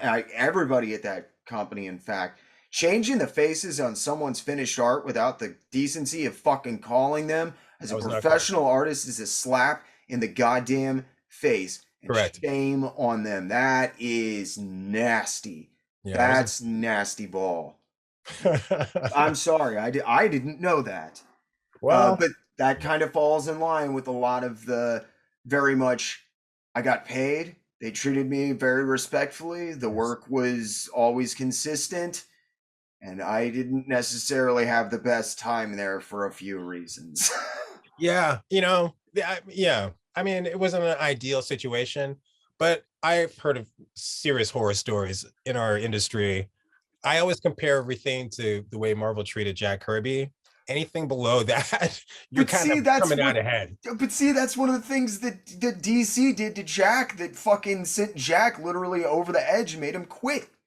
Was they started replacing his fucking Yeah, faces on yeah, Superman with dude. Kurt Swan faces and didn't Oh, tell him. dude. Yeah, that's I know you're right. You're right too. And Ah, the funny thing is, I'm actually just reading. I've got this giant fourth world. I'm looking at it now. This fourth world omnibus. It's like this thick, and it weighs like I could work out with this son of a bitch. And I couldn't help but notice in those early Jimmy Olsen stories, there's and I love Kurt Swan. I don't want to see Kurt Swan's art on Jack Kirby. Two different guys, different worlds. You know. yep. I had to pull out my omnibus, my fourth world omnibus. Look at how thick this son of a bitch is. It's like 2,000 pages, man. And how long did that take him? How long did he have at DC before they yanked the plug on him? I don't know, but he produced this work pretty fast, and it was like 2 years, 3 years. Less than 2.5 years. Wow, look at this, 2.5 years. That's insanity. And it's all quality stuff. That's the mind bending stuff. Is like you read it and you're like, this is like amazing. How did nobody get into this at the time? I have no idea. And the funny thing is, the interesting thing for me is reading it. Jack Kirby, as we all know, was a war veteran, and he saw some shit there, and he knows some shit about fascism. And when you read some of these early stories, he has some incredible commentary about fascism that only somebody who had been face deep in the shit could come up with. This is a great book. It's a great book. I Yes. don't like everything. I don't like Jimmy Olsen. I don't give a shit about Jimmy Olsen. I don't give a shit about Forever People, but the New God stuff and a little bit of Mr. Miracle is fucking. These are the great comics. So Jack Kirby, you're the man. Yeah, he was amazing. And as Jim Valentino said, for anybody coming into the industry, I got one piece of advice. Just remember they fucked Jack Kirby. That stuck Yeah, with me. they did. If they could do it to Jack, one of the greatest, if not the greatest cartoonist comics I've ever seen or ever will see, the rest of us are fair game, man. Yeah. So I want to talk a little bit, speaking of like maybe turbulent companies that have had a little bit of a spotty past, Where this is going. yeah, we did talk about Comico, Ah, and yes. I was gonna say, I don't think I'll take it in an interesting direction because Okay. Comico is one of those companies I love to ask about, and only about half of the people that worked there are able to talk about anything that they did because they're like, I'm either under NDAs or still in a lawsuit right now. No, none of that for me. Yeah, well, but I was curious. You worked with Matt Wagner, and Matt has been kind of a gateway for me. He introduced me to a lot of people. I remember reading your stuff in the Grendel backups, for a long time, back Yeah. when I was just still getting into Mage, which was a Yeah. huge pivotal thing for me. That's where I originally saw Keith's name, Sam Hmm. Keith, taking over inks Hmm. and that kind Hmm. of thing. How did you get hooked up with Matt? You had such an interesting time at Vortex where you learned a lot and you interacted with all these amazing people. And Matt Wagner's another one of those kind of like Ty Templeton guys for me. He's just super unsung kind of hero of the industry. And I'm curious what your relationship was there and if you learned or what your interactions were. Let me challenge you on one thing. You think Matt is an unsung hero? I feel like Matt gets, I mean, I don't know. Let's put it this way. Maybe he's unsung today, but I feel like Matt was one of the great superstars of comics who got a lot of praise and a lot of celebration for a lot of years. He did critically. Yeah. You would read a lot about him, and you read. I think you ran in a lot of critical circles with Fantagraphics and people who I think approach the medium and think about the medium in ways that other people don't. Working in a comic shop Hmm. as a schlubber with Hmm. guys who are coming in and buying pallets of Valiant and Image and are into She and Lady Death You're and right. this Yeah. kind of stuff. At the point where Matt should have been exploding into the industry, I instead have found him eschewed away into these Really? strange Batman stories where he would come up with stuff like Spoiler, which is this huge thing. He really defined Spoiler for a lot of people. But anyway, yeah, Interesting. that's my explanation of what I mean there. Fair enough. Fair enough. When I think of Matt, one of the very first conversations I ever had with Matt, I was saying to him, and this was young. I was like, I think I was 18 when I first started working with Matt. And I had been trying to break in, like I told you, for a few years at that point. I was already a failure at 18 because I couldn't break in. And and I said to him, I've always had trouble getting my comics published, Matt. And Matt's response was, I've never had trouble getting my comics published. I've never had anybody say no to me. I don't know what that feels like. Matt had never been rejected once. I was like, fuck you, man. I could see why you're an amazing cartoonist, but fuck you, man. And so like, I was not happy with that comment. But so remember I was telling you about how my friend worked at a comic store, and through him I met Ty Templeton, and even though I had this other connection with Ty through Vortex, blah blah blah. Well, this guy, he I met him in Toronto, but he was originally from Montreal, and he knew Matt. And so actually, you know what? That's not how I met Matt, though. This guy was just kind of a bit of a Rosetta Stone. He knew all these people that I worked with. So I think what had happened was I think I had sent some submissions to Comico. I didn't realize at that time. I've only come to realize this recently, and I should have known this all along because it was obvious. But Comico was set up to like as a tryout company for new talent, essentially. They were willing to take on people who were untested, as I was. So I sent in the submission to them, and they were very I think it was Diana Schutz contacted me and said, yeah, they're are you interested in doing some work for us? I said absolutely. And and I think because of my connection to Matt through my friend, because he had mentioned me to him, Matt became interested in working with me through my submissions, but also because I had been vouched for by our mutual friend. And so yeah, so Matt, like I eventually Matt called me up and said, hey, do you want to do this, like, backup for, at the time it was called Grendel Logs.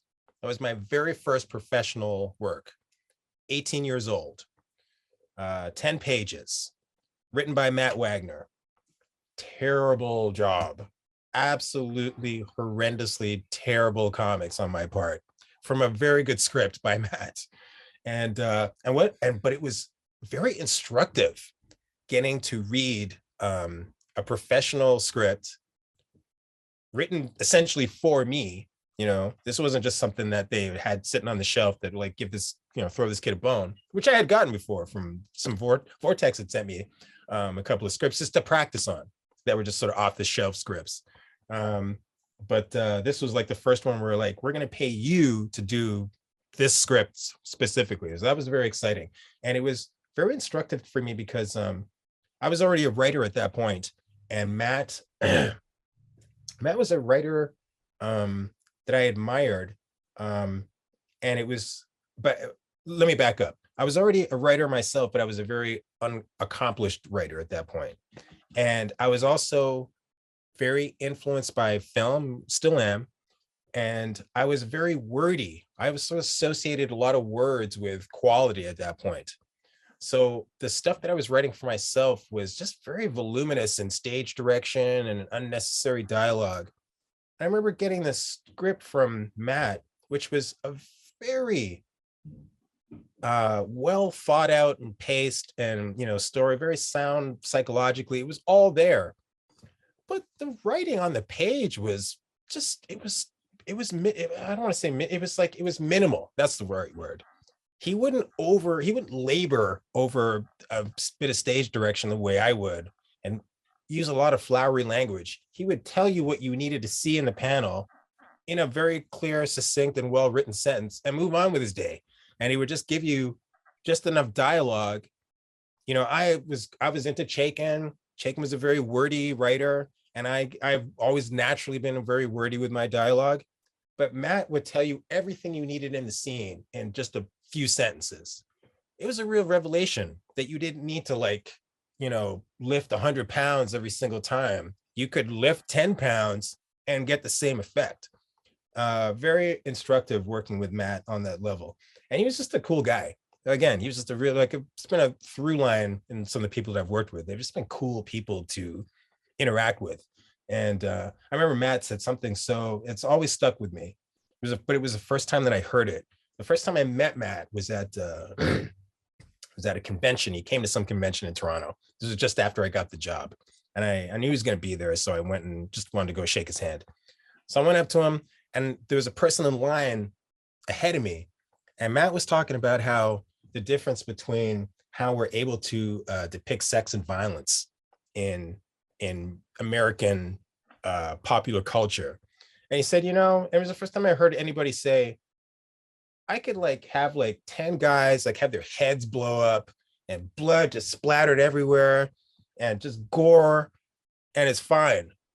But if I have a couple kissing and she happens to have her top off and I have a tongue involved, people lose their minds.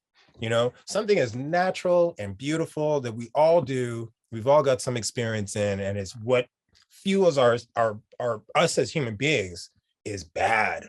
But something that is horrible, is destructive, but is painted as entertainment is totally acceptable. It was such a dichotomy, and I'd never thought about that before. And I've got Matt to thank for putting that realization into my head at 18 years old. It was a shocking thing to consider. So yeah, anyway, so Matt, and then I worked with Matt again.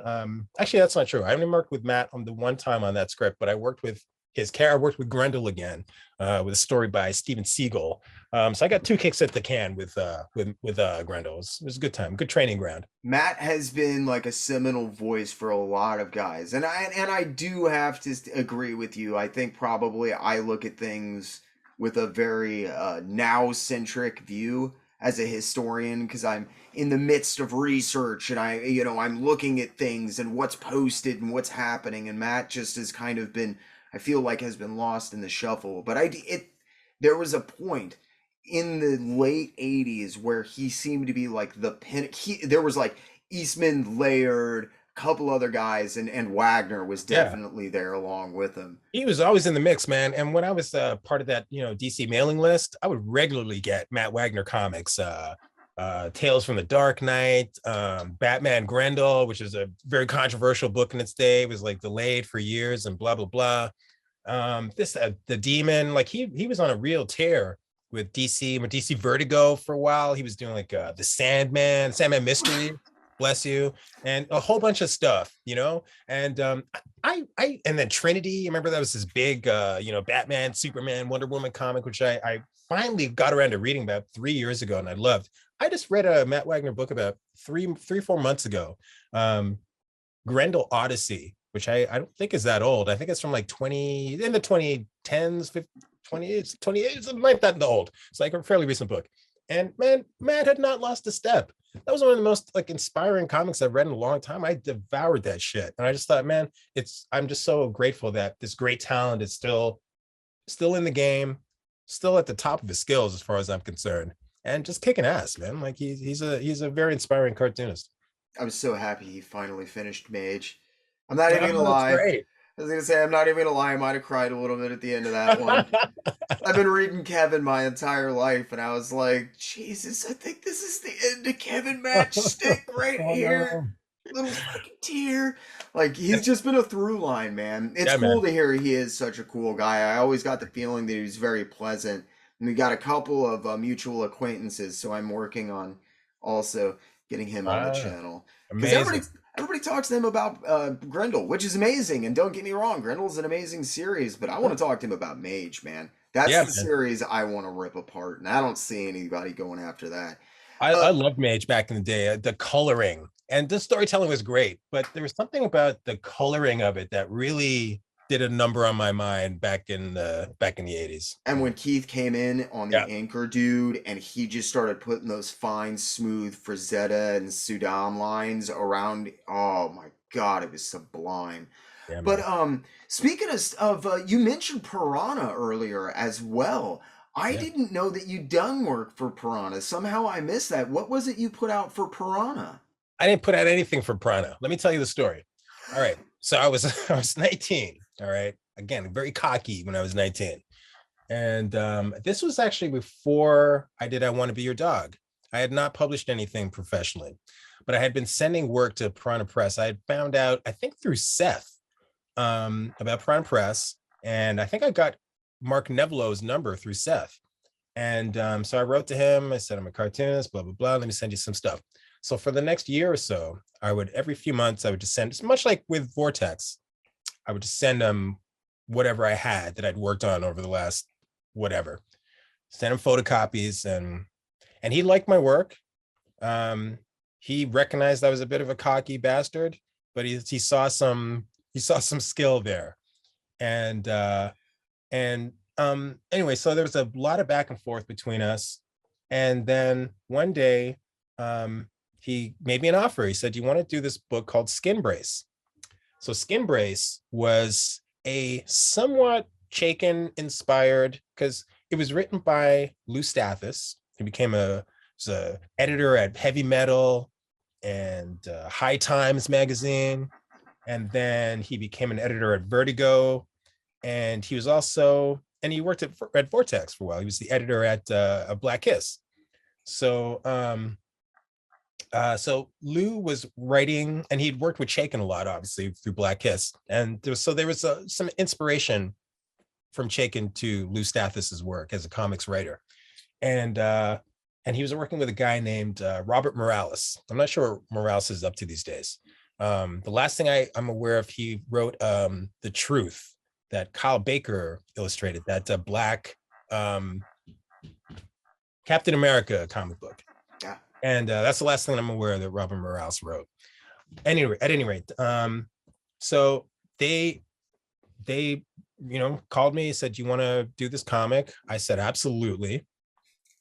Chance to finally get a comic book out there after all this years of trying to break in. And I was really excited because, like I said, it had taken so long to get anything going with Piranha. And but I fucked it up. I fucked it up because I went to New York City to meet the guys, and the story was not set in New York, but it was a fantasy version of New York. So they wanted me to go down to New York and just absorb just the scenery. And those guys intimidated me. They intimidated me so much that I kind of wanted to prove that I was like, I don't even know what, tough, or just I could stand, I could hold my own. But that came across as abrasive. I was coming across as an asshole. So, and that in addition to the fact that I wasn't grateful enough for the opportunity that had been handed to me. I was very open about expressing the fact that, I knew it was going to be a lot of work, and I don't know how I'm going to do all this work, and boy, I can't wait till this is over because it's going to be so much work. Like, I was a jerk. And those guys rightfully were like, fuck this guy. Like, we're giving him this great opportunity. Look how he's behaving. So I could sort of smell it coming. And one day I got this call and they were like, dude, we're not happy with how this is going. We're going to give you an opportunity. We're going to give you a short window where we're going to give you a certain sequence of pages from the script. We want you to illustrate these pages within this window to our standard. And if that doesn't happen, sorry, buddy, we got to let you go. And I was shocked. Not that shocked because I kind of smelled the writing on the wall, but I was still shocked when it was finally like in my face. So I was like, oh shit, I need to change. So I like sat down and I did the work.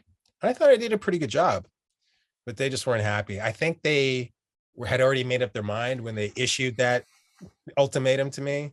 And this was just, maybe they expected me to be my old self and be like, fuck you guys. But I actually said, no, I'm a team player. I'll do this. And the funny thing is, I'm really proud of those pages. I've actually posted them on Instagram a few times. It's good work, but it just didn't live up to what they wanted. Because like I said, I think they'd already made up their minds. So ultimately, nothing happened. And then after that, the kicker was they'd actually always wanted Kyle Baker, who was a big influence on me. I loved Kyle Baker's work at that era. And so after they shit canned me, they just went around and hired Kyle Baker, but it never happened. That comic never saw the light of day. I don't know what happened. I don't know if Kyle just couldn't be bothered or I don't know what happened, but yeah, Skin Brace never saw the light of day. It exists now just as a collection of designs, some scripts and a few pages that I cranked out, and that's it. It's too bad. Would have been cool. Man, Piranha was such a shit show of a publisher. I mean, that imprint was just terrible. They had some of the greatest stuff that came out, and they had no way to market it, no distribution. No one knew Piranha was around, and no one gave a shit about that imprint whatsoever. Not whatsoever, man. It was awful because they put out Epicurus the Sage, and I still think that is one of the best goddamn comic books I have ever read. Oh wow, interesting. You're making me want to go back and reread that. I haven't reread that. I haven't read that since it was a new thing, but I remember enjoying it at the time. God, go back and read it. Bill Mesner-Loebs is, coming out. He went to college, he studied philosophy, and he gets let loose to write this philosophical parody book. Sam Keith is just frothing at the mouth. Fire, man. But yeah, he's frothing at the mouth to do penciling, and the only thing he could get was radioactive black belt hamsters. So that's great. My God, deep dives today, brother. Oh, hey man, you know me. I interviewed Don Chen, talked to him about Sam's work for them and stuff, really? And yeah, it was really illuminating. But Sam just threw himself into Epicurus. I do highly recommend checking it out, man. It's absolutely incredible stuff. But getting back to you, I know you said Wise Son kind of sat for a while, and I was curious. That does explain a little bit of the time variances there, because I think between 98 and maybe 2001, I only remember you doing a couple of things for Fantagraphics. I think it was for Pop Life. Yes, I did a comic called Pop Life for 5 issues. Boy, that was a rough period. I was this was like the late 90s. Yeah. So things were not going the way I wanted them to go at all. I just was getting zero traction. I remember I had spent like a year pitching a bunch of stuff to Vertigo. Never went anywhere. And it was heartbreaking because I had a previous relationship with Shelley Bond when she was in her Vertigo days, but I knew her as Shelley Roberg when she was at Comico. So when she became the editor-in-chief or an editor at Vertigo, I thought, oh shit, I got an easy in. It didn't work out that way. I could never convince her to take on one of my projects. I just thought, maybe it's just not going to happen with me in comics. Maybe I should that's when I first started to move away and just try to eke out a living doing other stuff. And I was working at an art store part-time at that point, and it was just a really low point in my life. And but I still had this desire to be part of the industry. I still felt I had something to contribute. And I'd always wanted to do like a music-based comic book. I was obviously highly inspired by Love and Rockets and by Lost Bros. And I kind of wanted to do my version, not of Love and Rockets, but something inspired by Love and Rockets, something that could really like get deep into my love of various types of music. And I also wanted to do something that was sort of slice of life and blah, blah, blah. So Pop Life was the, sorry for the spit bubble that just came out of my mouth. Pop Life was like my attempt to do that with an artist named Wilfred Santiago. Me and him hooked up, and we did 5 issues. But the problem with Pop Life was, and this is like a running theme with me, and that the work was just never where it should have been. You know, that's why I'm like kind of happy I sort of have come back to comics over the last 5, 6, 7 years, whatever it is, because finally the work is where I want it to be. But in the late 90s, it just wasn't. So I was writing this comic. Wilfred was drawing the main story. I was drawing this backup, which was I Want to Be Your Dog sequel. And I had given Wilfred a certain amount of leeway because I never want to be too prescriptive with my collaborators. They're collaborators. We're working together because they have something to bring to the table. So my philosophy was, I'm going to do my work. I'm going to give you some guidance. You do your work, and then we'll put it together. And I'm not saying this to throw Wilfred under the bus. Wilfred we were not clicking properly on a creative level. We liked each other a lot personally. I was a bit challenging to work with at that time. I'm a lot easier to deal with now, but we were just not clicking somehow creatively. The design of the book was not there. The subject matter was too erratic. It lacked focus. And like, just some of the subject matter, some of the leeway that I gave my collaborator sometimes bit us in the ass a little bit, because I got back a few things and I thought, in my heart of hearts, I don't feel right about publishing this, but this is my collaborator, and we're trying to figure this out, so let's just go for it. But it just didn't work, dude. It just didn't work. And the thing is, had we I was starting to realize how to focus it and make it into what it wanted to be. We were about 2 issues away from it finally finding its groove. Like even now, I know what I would have changed in order to make it work. And I could still see that it would have worked, but we just weren't there yet. And that's when the axe fell. And I can't say that I blame Fantagraphics for making that decision, man. It just wasn't coming together. The sales weren't there. And that's the way the business works. Part of me would like to kind of revisit that and just to show that I could like do it properly, but whatever. Onward, man. That's the past. Onwards and upwards. Everything's a learning experience. Totally. As long as you took something away from it, it is a shame to hear that you guys felt like you were finally getting on your footing. And that's almost always when the carpet gets yanked out from man. And that's what makes it so frustrating.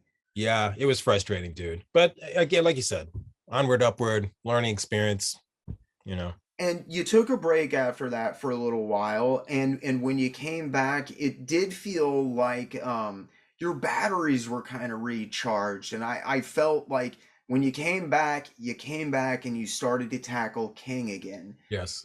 And before, you made some rather deprecating remarks about yourself, about how you dragged this project out, and it only needed to be a 3-year project, but instead I made it this 18-year, But for me, the series has something so honest about it, and it comes from such a place of creative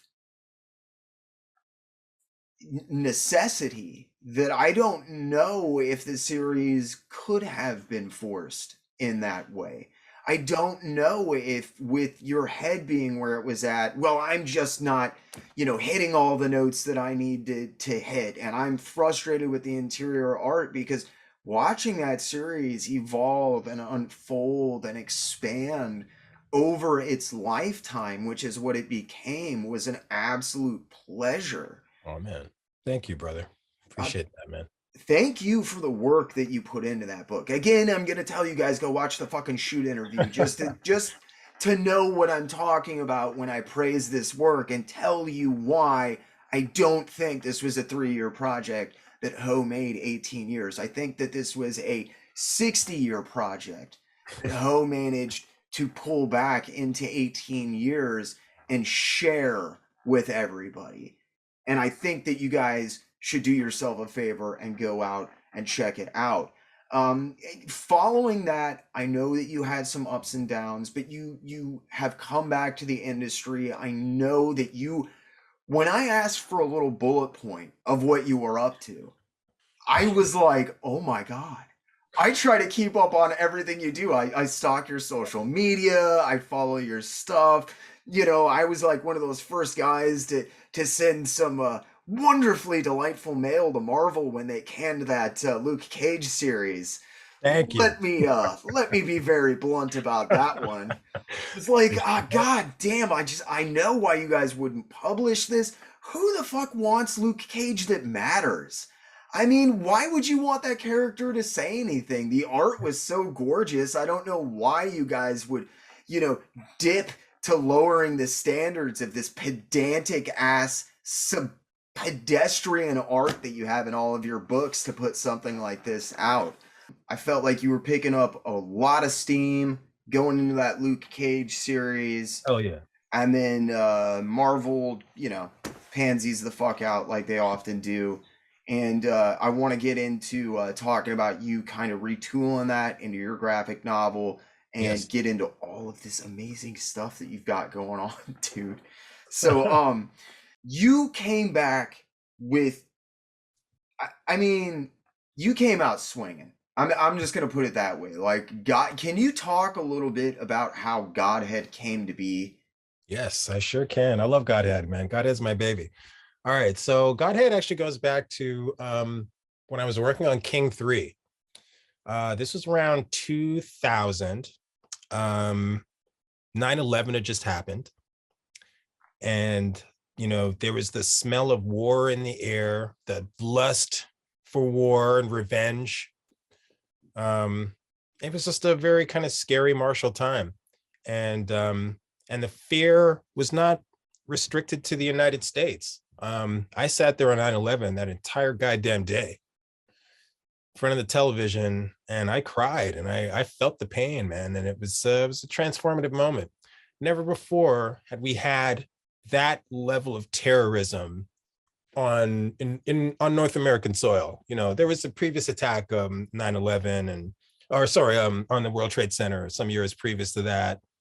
And, the Oklahoma bombing, there have been incidents, needless to say, but not on that level. So it was a moment. And that kind of, that martial atmosphere continued in the air for a number of years. So that was in my mind. And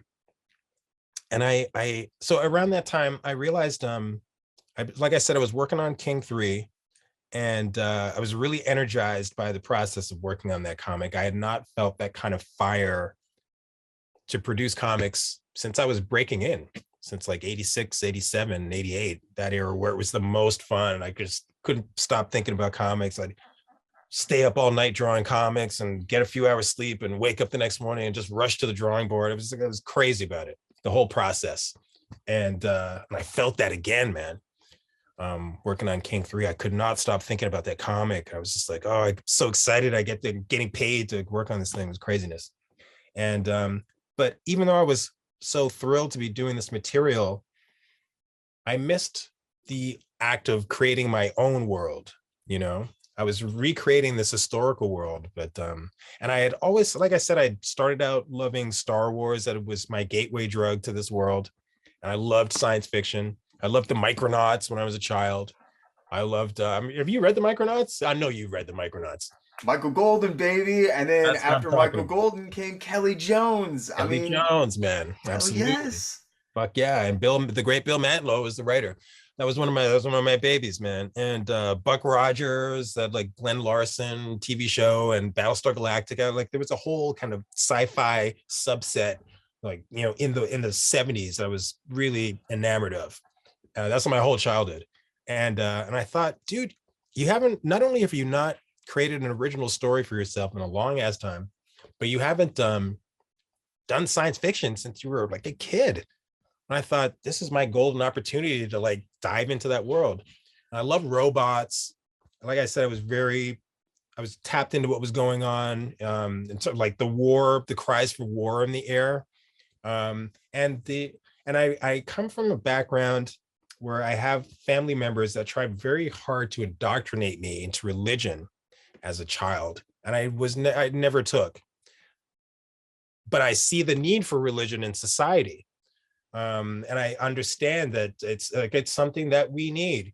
Religion started out as something that kind of regulated society's actions. When we were just villages, it was easier to be transgressive. When we became, towns and cities, and there was a whole group of people, suddenly we needed this sort of eye in the sky to make sure that we were all following the right kind of moral path. And thus the creation of God. At least that's how I see the world. Others will disagree. Thank you, sir. And and as a force to kind of people need to be a part of something bigger than themselves. We've always had that need. Sometimes it comes out in the need to be part of the military or whatever organization. Religion is clearly one of those needs. So there's like a lot of needs for religion. So all these thoughts were playing in my mind, and out of that, God had sprung. And I remember I was sitting in the shower. I'd come up with this. I had come up with these. I had these ideas about, I wanted to do a story about this corporate future, but I didn't have a hook. And I remember I was in the shower one day, and suddenly the thought that a machine that would allow you to talk to God popped into my brain, and my religious doctrinaire, or anti being indoctrinated into religion, let me put it that way, kind of reared its head. And I thought, no, I'm not doing that. But I knew that was the right hook, man. I knew that was just, there was something in that notion, a machine that lets you talk to God. And so that's kind of where Godhead started. It took me about a year of like playing with ideas and trying this and trying that before it all kind of coalesced into what it became. About 2 years. And then it was like a lot of pitching it. So I was so excited about this comic. It was one of those times where like I was on fire with the idea. Every time I would get a notion, I was able to figure out how it would fit into the greater story that I was telling. So I went through this period where I was like extracting this from there and this from there. I'd go out and I would see something and it would spark an idea, and it would all go into this stew. It was such an intoxicating thing to be a part of, this act of creation. And so you go from being that enthralled by a thing, showing your ideas to people who you think are going to be equally enamored of it. Publishers is what I'm saying, and it's crickets. I pitched it to DC. That was the first people I pitched it to. There was an editor there named Ivan Cohen, who I'd met at a convention in New York City about a year or so earlier, maybe 6 months earlier. I was there for King Volume 2. And I met Ivan there, and I told him I wanted to do the story. He's like, you have anything you want to pitch to us? I said, yeah, I got the sci-fi story. And I sent it to him. He got it. He liked it. He tried to push it up the flagpole, as the kids say. Didn't go anywhere. The powers that be didn't see me as a commercial entity, fairly so. And I hadn't done enough work in the mainstream at that point. And they said no. So then I took it to Marvel Epic. Again, I had an editor there, Andrew Liss, who really was a great guy, championed my work, liked Godhead, came to me with a deal. He's like, look, we'll pay you, I forget what the fee was, but it was a good fee. You do all the design, you put the entire package together, we'll put it out through Epic. It'll be 4 48-page, prestige format graphic, prestige format books. You'll like hand us a disc with the entire thing done. I said, perfect, man. That's like how I work with Fantagraphics. No problem. But he couldn't make it work for whatever reason. It was low risk for Marvel. They just didn't want to go for it. And then I tried with Darkhorse. I thought, okay, I got a nanny with Diana Schutz because I've worked with her, Comico. Still nothing. I thought, holy shit. And then I had an agent at that point. Uh, he said to me, if you want to do this book, just do the book. Just start working on it.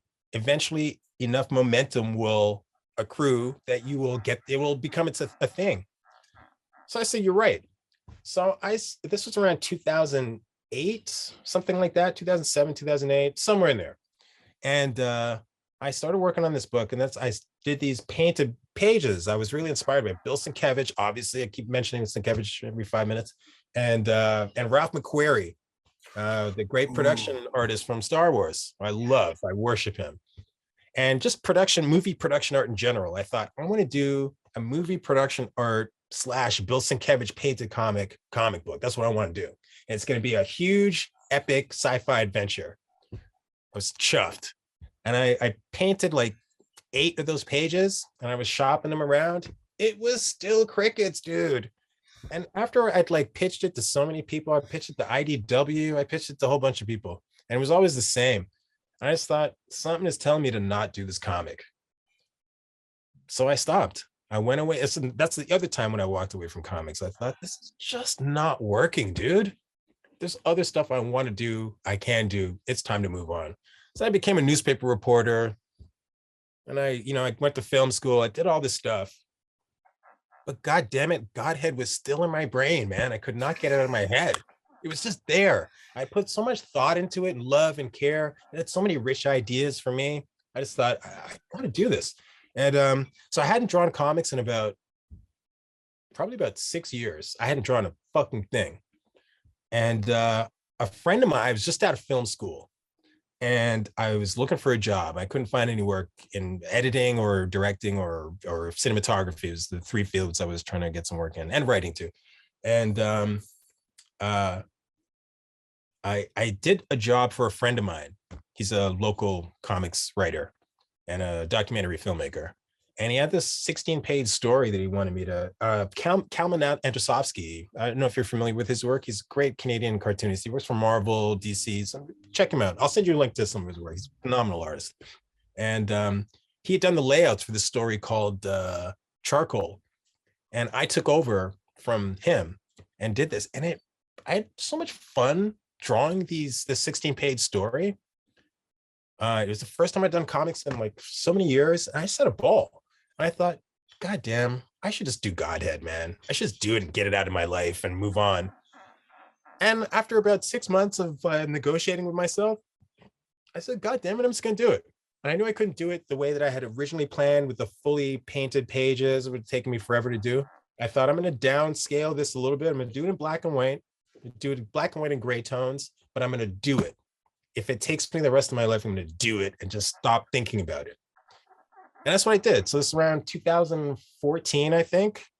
Maybe that's wrong. Anyway, at some point in there, let's say 2014, I started drawing again. And I remember it was a Saturday morning. I was home. Me and my lady were just hanging out, and I was like, "Baby, I'm gonna get back into this." And she's like, "Yeah, you should do this." She was so encouraging. I just sat down. I started drawing. I finished the thing. It took me a number of years, but I kept at it finally. And it's been such a liberating experience because I'd done a whole bunch of other work and that I was able to kind of bring back into Godhead. And I felt like it made what I was trying to do. I was able to get to where I wanted to get to faster and clearer than I could before. I'm very self-deprecating about my previous work, but Godhead is like the one where I'm like, this is a good book. I think it's solid work. So yeah, man, it's been a long journey, but I finally got to the finish line. I didn't think I was going to live long enough to do it, but I did, and I'm glad to be here. Godhead did. It felt like the culmination of everything that you'd learned. It has the cinematic beauty of King going on. It has a lot of those compositional elements, but it also brings in a lot of the stuff that I can see you learned, working for guys like Milestone and Comico and that kind of stuff, and just really successfully integrates it into this really unique package that I don't think you see represented a lot in comics, period. Because normally people would say in mainstream comics, but your stuff really toes the line. It's been illuminating figuring out, where your thought process in your head was at, because I can see a lot of cinematic elements that are perhaps what I interpreted as fine arts elements, just as the way that you conceptualize, and you're very conscious of minimalism, and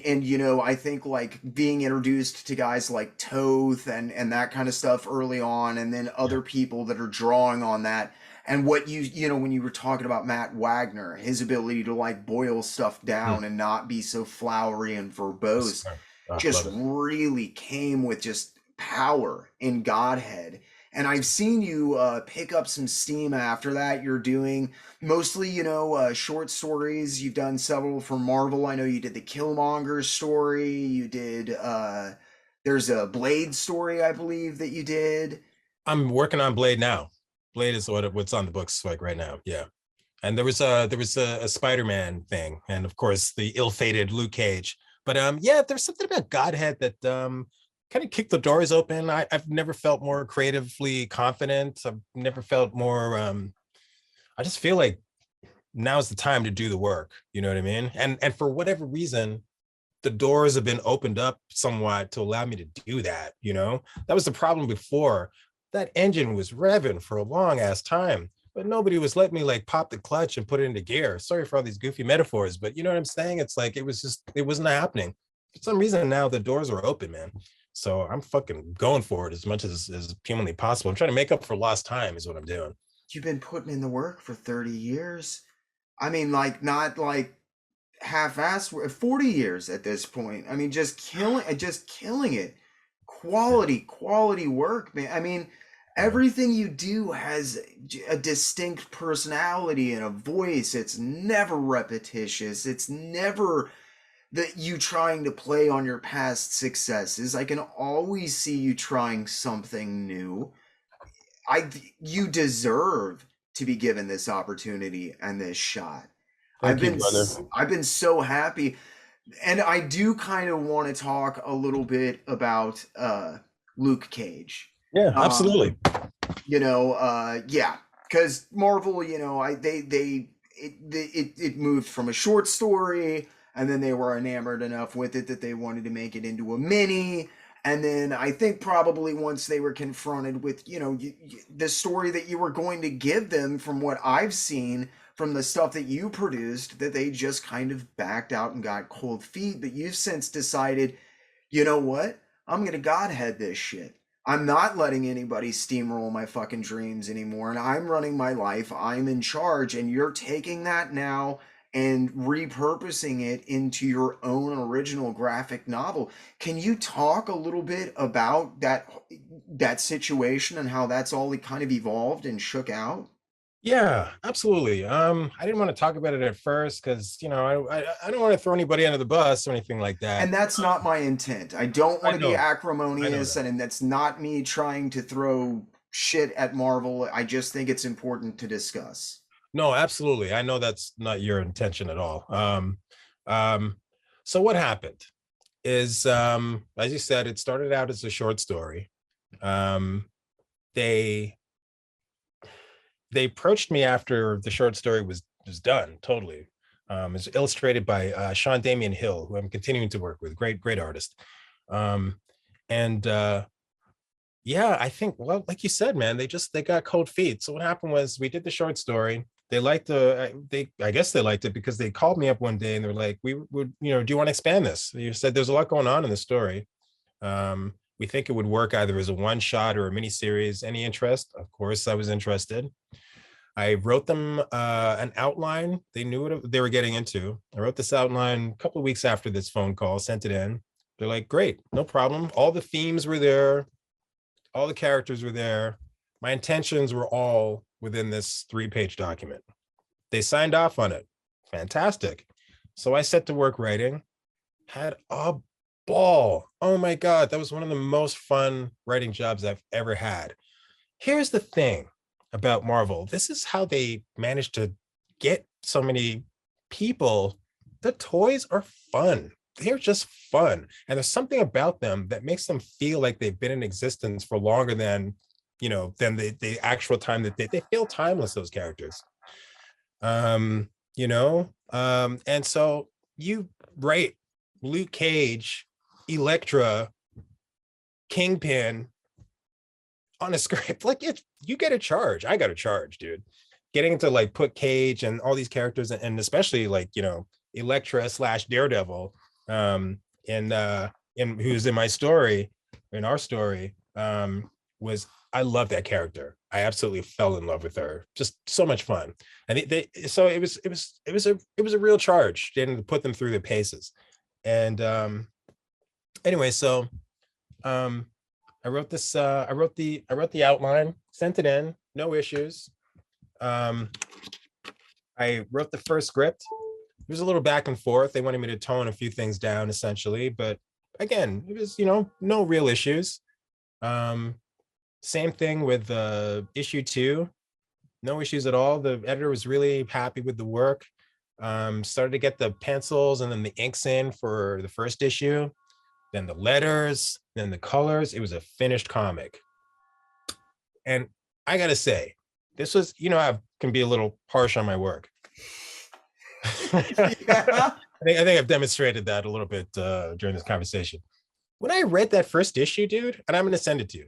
When I read that first issue, I felt like, who wrote this thing? This is really good. I was like, this is like a real comic, man. It's done by professionals. The fact that my name was part of the team was incidental in a way. It was just like, this is well done work. And I could feel the buzz, man. On the regular, I was getting like comments from people like, dude, good job, man. Like, very excited to read this comic. This is the first Marvel comic I'm gonna buy for a while. I could feel it, man. And I think, and then so what happened was they asked me one day to, here's what it was. They asked me to do some lettering notes. Wrote those notes out, just comments about where the balloons were placed, blah, blah, blah. Then they asked me to do some notes on the colors. Mostly the colors were fantastic, just had a few comments here and there. And then they asked me to write a trigger warning, because I don't know how much you knew about the premise, but for those who don't know what we're talking about, the basic premise for Luke Cage, the story was called Luke Cage, City of Fire. And it was about what would happen if the mother of George Floyd hired Luke Cage to protect the killer cop, Derek Chauvin, from being murdered, essentially, to protect him, to get him to safety because the mob was after him. That was the basic premise of the comic. Names were changed, obviously, to protect the not so innocent. And it was a solid adventure. I was like really pretty happy with how it came together. And so I'd finished writing the trigger warning. And then about a week later, I got an email from my editor saying, we'd like to have a little conversation, you, me, and the editor-in-chief and a couple other people. When's good? I knew right away something's wrong. And I was kind of getting this weird feeling because I had gotten prompt responses to script 1 and script 2, but it was like going on 3 weeks and I hadn't heard a word about script number 3. I thought either they absolutely despise what I've written, or they're just cool and they don't just let me do what I want to do. And so when I got that email, I thought, oh, something's fucked up here. Anyway, long story short, the Kyle Rittenhouse decision had just happened, I think like a week previous to this. And I think what had probably happened is, like, while it was an in-house comic, it was probably fine. When it was among the Marvel editorial board, my suspicion, I don't know shit. My suspicion is either one, pre-sales were in the toilet and they just decided we're going to take a bath on this comic. I don't buy that though, just because of the buzz that I was getting. You know what I'm saying? Yeah, there The was other a thing is, shit ton of buzz around that book. I had not heard about a Luke Cage book in 10 fucking years, and I heard all about that that's book. what I'm saying, dude. I could feel that shit, man. I've never felt that in relation to one of my comics, to be honest, with that particular feeling. It was something about it.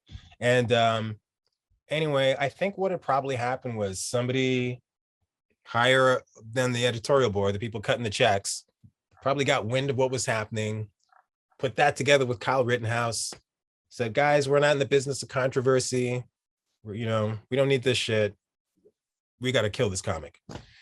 I don't, again, I'm talking out of my ass. I don't know, but these are the only things that make any sense to me, you know. After sinking that amount of time and money into something, there is only a finite amount of explanations that make up That's any exactly, sense. I'm exactly. sorry.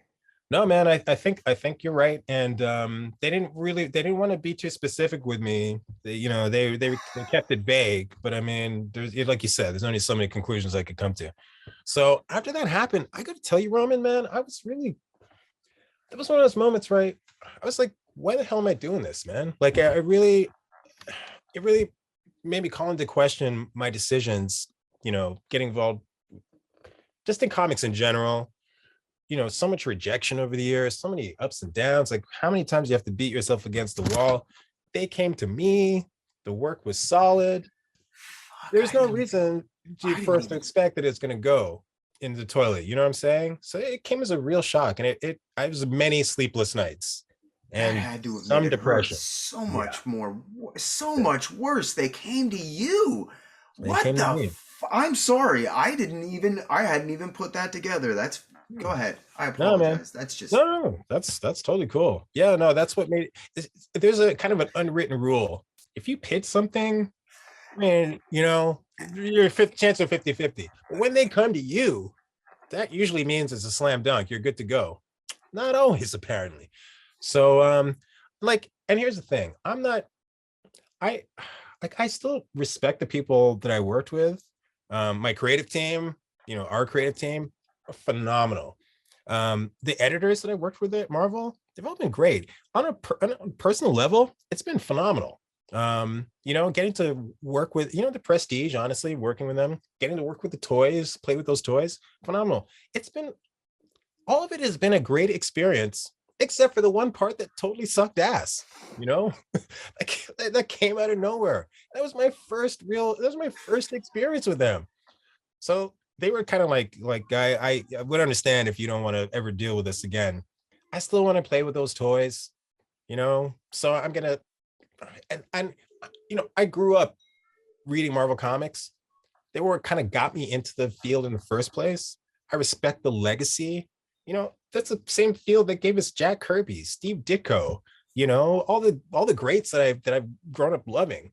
Gil Kane. I mean, whatever. The list goes on and on and on. Frank Miller, thousands of names. I want to be part of that legacy, on some level.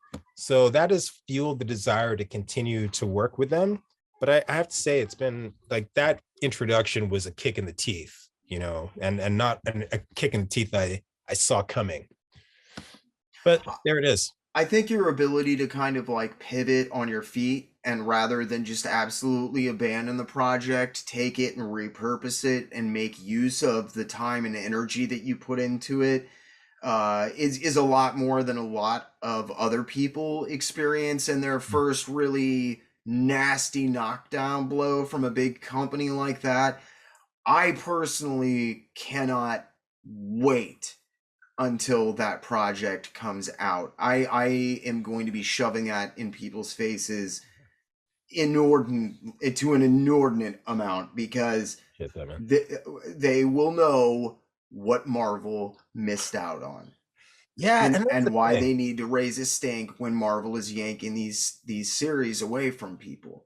And But sorry, please don't let me cut you I off. no, but I also really remembered why we get along and why I respect you as a person so much because you didn't get angry and you didn't sling mud and you didn't even really talk about it. You were just like, it's not happening. I'd rather not talk about it, but here's what I can do with it. And because we've got art and lettered stuff, here's a little binder packet of what it would have been. And I'm going to go out and I'm going to share this with people fucking regardless. This is going to be part of our reality and our world. And I made this and I'm putting it out there. And your continued ability to work with Marvel and not be salty and sour about it, I think will benefit you and I think benefit everybody else, because I do think that you need to be part of that pantheon of voices at Marvel and DC that are remembered out there.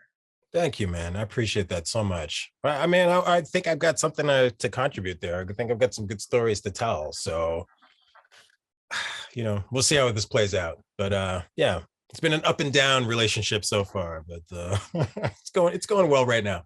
So you've got the three, if people are wanting to check out newer stuff, you've got the three shorter stories that you've written for Marvel. There's the Spider-Man, the Killmonger, and the Blade story is getting ready to come out. That's going to be for the Black, White, and Red series, Yeah, correct? yeah, absolutely.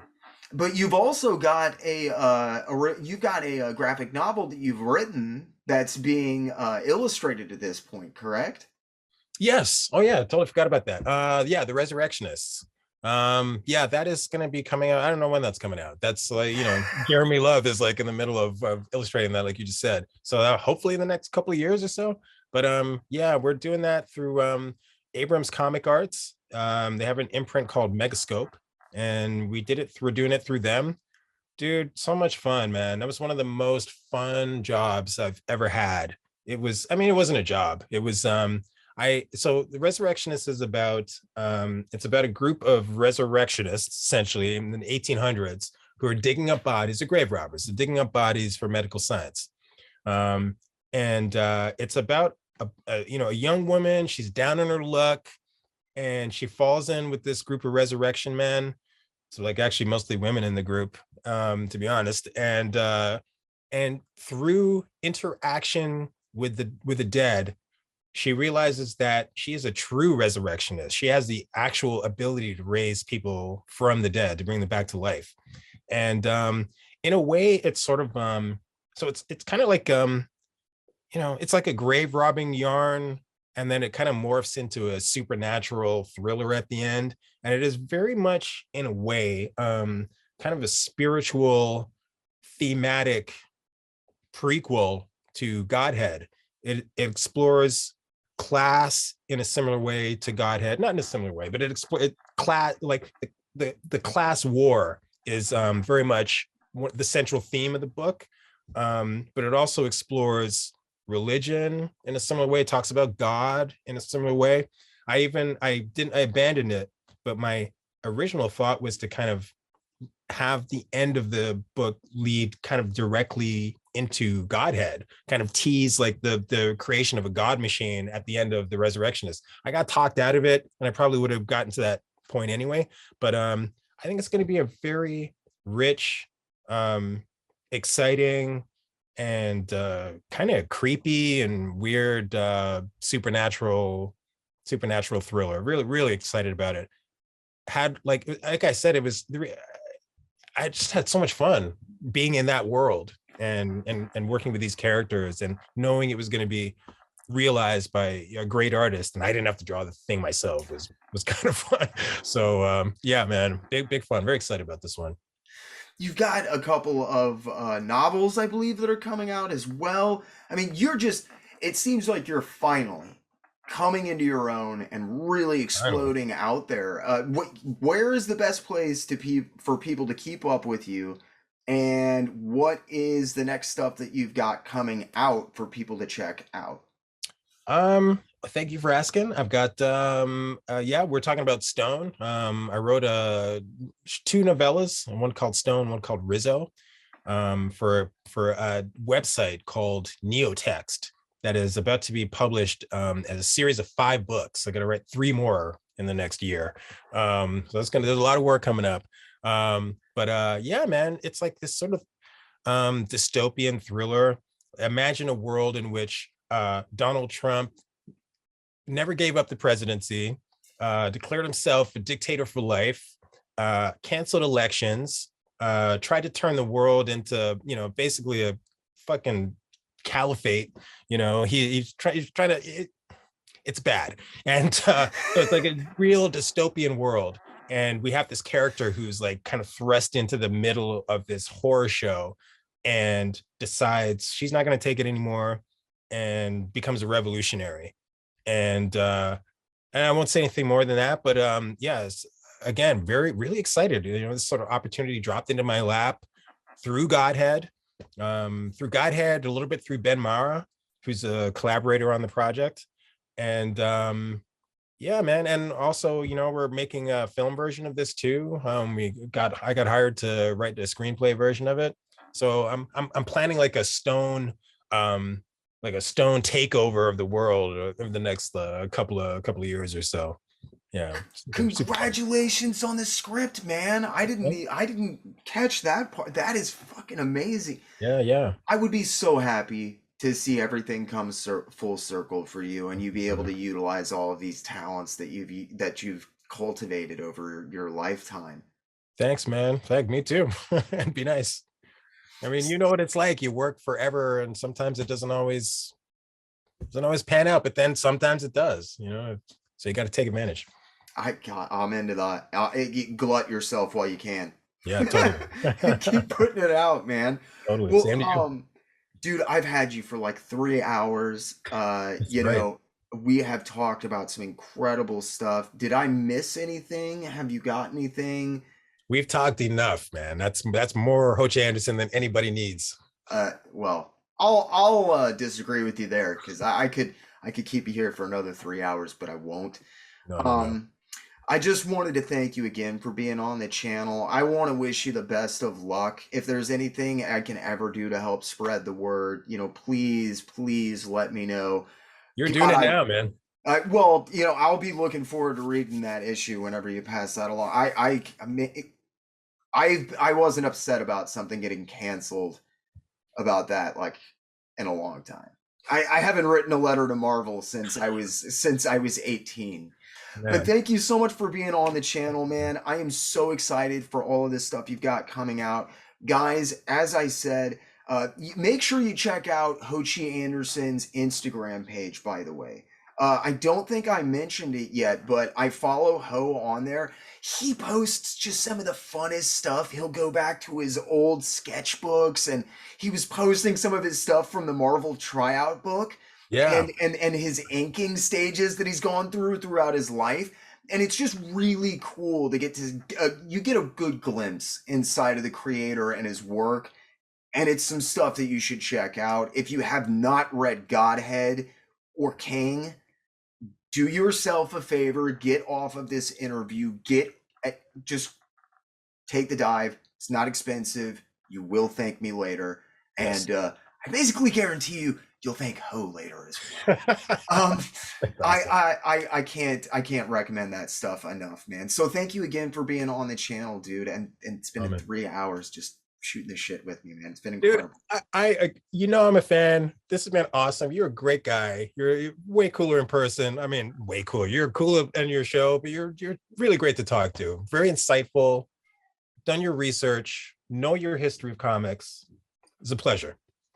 I do my best, man. I love comics, and I love everybody who contributes to the medium. They've made my world and my life a better place, and you've been a big part of that. So respect. All right, guys. Well, as always, thank you so much for sticking with me. I hope you all enjoyed. As I said, maybe even saw something that you want to buy. Godhead telling you you need this in your life, guys. And Godhead 2 just came out through Fantagraphics. This is the one. You want this bad boy. I'm telling you guys. Pages of action adventure. And you will be seeing a spotlight on Godhead coming up. I've got a video shot on that, so you guys are going to be seeing that if you want to check that out even further. But as always, keep reading comics and keep supporting independent creators. Also, send Marvel hate mail and get them to put out that Luke Cage series. Not happening. Have a good one, guys. If you did enjoy what you saw, make sure you hit that like button. Think about getting in the comment section below and letting me know if you really enjoyed what you saw. Make sure you Hulk smash that subscribe button. If you do that, make sure you ding the little notification bell so you never miss another video or premiere. Again, if you feel like you're in a position to help the channel grow, think about using the link in the description below to sign up for my Patreon page. For as little as $3 a month, you get access to tons of behind the scenes posts, updates, exclusive content like uncut interviews, and you can even get your name in the credits.